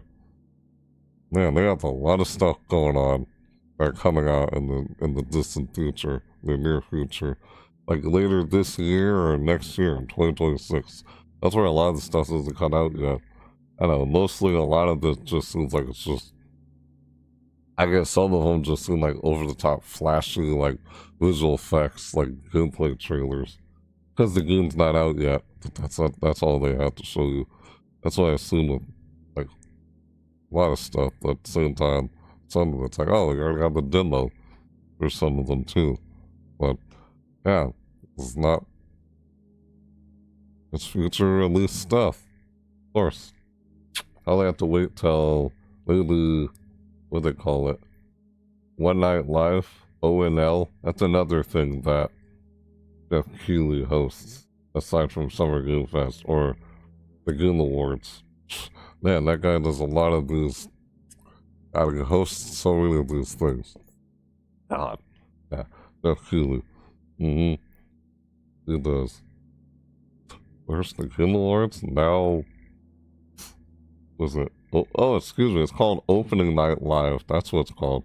Yeah, that's in August. So we'll probably have to wait till that one to see more stuff on those future release titles. So some of them don't even come out until August. Like, yeah, Dying Light the Beast, for example. I have to finish Dying Light 1 and 2. I gotta finish those before that comes out. Still have some time. Hopefully I can do that. But yeah, I haven't seen anything about Killing Floor 3. I keep mentioning that. They pushed that back till July. It was supposed to come out earlier this month, I think. Yeah. I don't know. But anyway, yeah. A lot of games coming out. They usually always kind of are. But yeah. Alright. I'm trying to say something here, and all of a sudden I started saying, like, what the heck I was just saying just now. I'm just saying what's on my mind. My thoughts about all of these showcases. And these were the last ones I react to. Could have been the first ones. They were the first ones, but I saw them last. I was trying to really catch up on the ones I didn't see earlier. That's the whole point of what I was doing here. Yeah. Oh, right. Excuse me. Like I was trying to say, you're new to my channel, you're seeing this for the first time. You didn't see any of my other reaction videos that I already did through Summer Game Fest 2025. All the showcases I reacted to. All the ones I knew of or could find. Yeah. I know, I feel like there were some out there that are not even part of within Summer Game Fest, but there's still some out there. Yeah. Sometimes I kind of overlook them. I try to see when they happen. There's just so many out there. Yeah.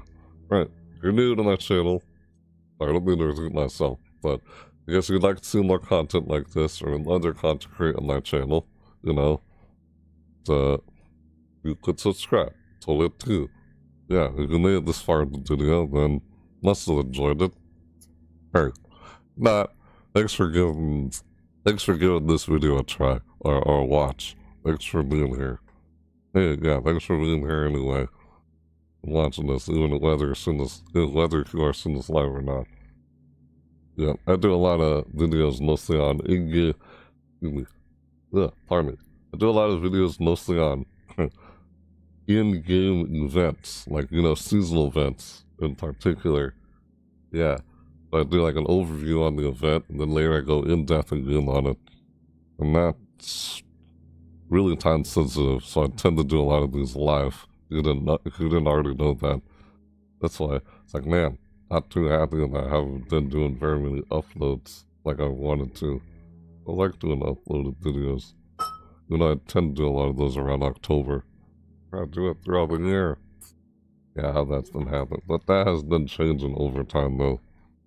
Yeah. So, yeah, if you'd like to see more of that, you can subscribe. Totally up to you. If you're interested in seeing more here. If you watch this far in the video, of course, towards the end. Or, you know, bell notifications so you don't miss when I do my next live video. Which I'll probably do another one later this week. Probably not on Tuesday, but I'll probably will on Wednesday. We'll see. If I don't suddenly feel tired after coming home from work on Wednesday and just postpone it till Thursday. We'll see what happens. Yeah. We'll see what that might end up being. But, yeah, if you want to see what that is, you know, bell notification so you're notified, not miss when I do that here on YouTube. Or, you know how that is. Or, you know, my other social media in the description down below. So you can keep up with everything I'm doing across all the other social platforms, aside from just here on YouTube. As I guess I'm mostly here on YouTube if I'm not live somewhere like on Twitch. Something like that. Try to notify you if I go live on Twitch through X, or you guys can reach me with Discord, you know. That's if you're new, of course. Of course, you guys who are not new, you're here, you've been here for a long time. Thank you for the support. I appreciate it. Of course, as always. Yes. Thanks for lurking in the chat. Thanks for being here. Whether you're seeing this live or not. So, yeah, we'll do all that. You know how it is. That sort of thing. So, yep. My gosh, it's 11:48 p.m. Yeah, I didn't think I was going to do these reaction videos this late. I thought I was going to do it earlier today, but that didn't happen. So I improvised and did it anyway. Yep. As until next year, when they do the whole showcases thing again. Yeah, I do like doing this, reacting to all these showcases. You know, it gets kind of exhausting, sitting here in one sitting for so many hours straight. Yeah. No worries. Right. It's all good. Yeah, no worries. It's all good. Of course. So, yep. Am I forgetting anything? I feel like there's something else I'm trying to say here. No, I said everything, yeah. I hope you guys could understand. Yeah, sometimes I get concerned if I wasn't enunciating, speaking clearly. Sometimes I'm not speaking clearly, I'm mumbling. Wow. I thought because of how I talk so low. I don't have to necessarily talk so low, but I don't know. That's how I guess I end up talking. I can talk a bit higher. Alright, whatever. So, yeah, I can't help but feel like there's something else I'm trying to say here. Yeah, I guess I'll see you guys later this week if I do another live video, which I probably will. We'll see.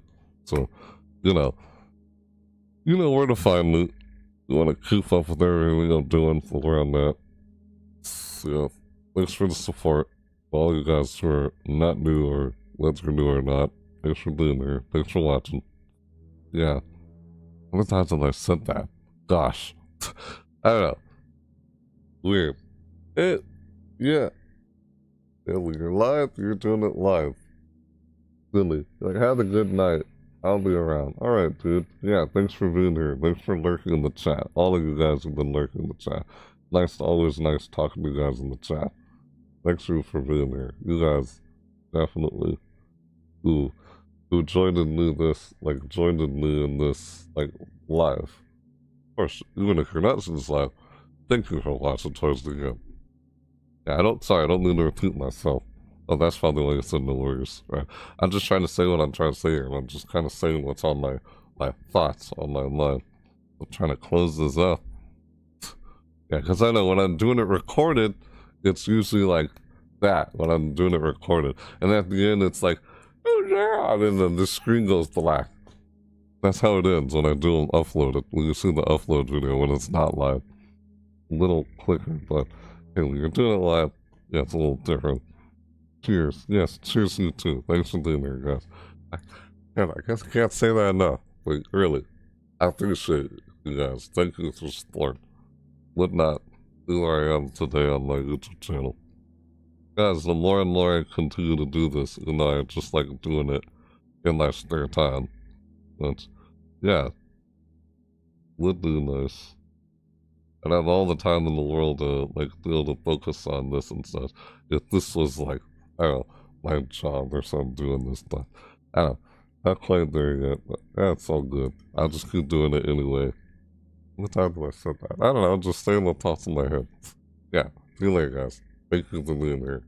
Really. Just can't say it enough. What am I doing? I could move this back already. God, is that much shown on screen from my second display? Didn't realize how much of my second display here was on screen. It's fine. All good. Multiple. Well, that was like 2 used to have the second monitor. But yeah, anyways, like I said, I kind of already said everything here. So, yeah. Cheers. You guys later. Like, part of me doesn't want to end it. That's how it is when I do it live. Yeah, so, yep, and with that said, thanks so much for watching, everybody. Yep. I'll see you next time. Yep. Bye.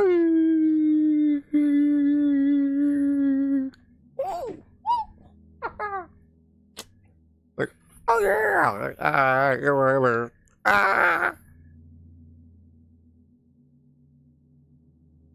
Yeah. Bye. It's like, what? Good night, man. Good night, in-game. It's nice seeing you here. Thanks for being here, dude. All you guys who followed and subscribed, thank you. Much appreciated. Yes. See you guys next time. Yeah, I don't know. I don't think I'll do a video tomorrow on Tuesday. We'll see what happens. I'm not going to do another one later this week, for sure. Just saying that for those who are seeing this live. Those who are not seeing this live, maybe I'll see you live the next one. Who knows? I guess. Thanks for watching. All you guys. Yes, thank you. Bye.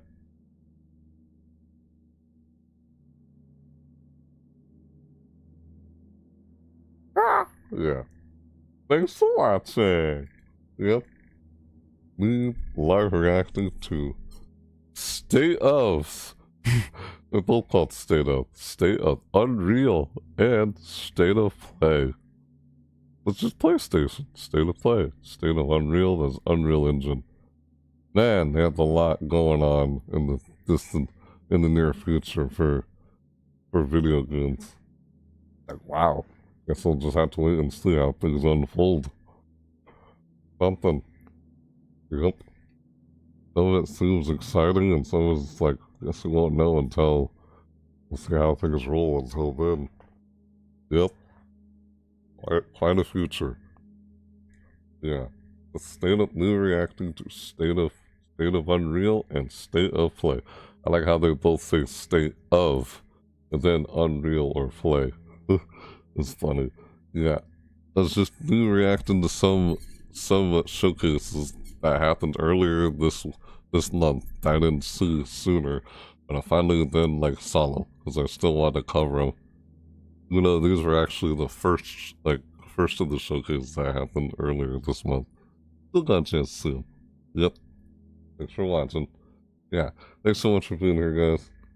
I'll see you guys later in the next live video or upload, whether you're seeing this. Yeah, whether you're seeing this live or not. Yeah, thanks so much for watching. See you guys next time. Yeah. Bye.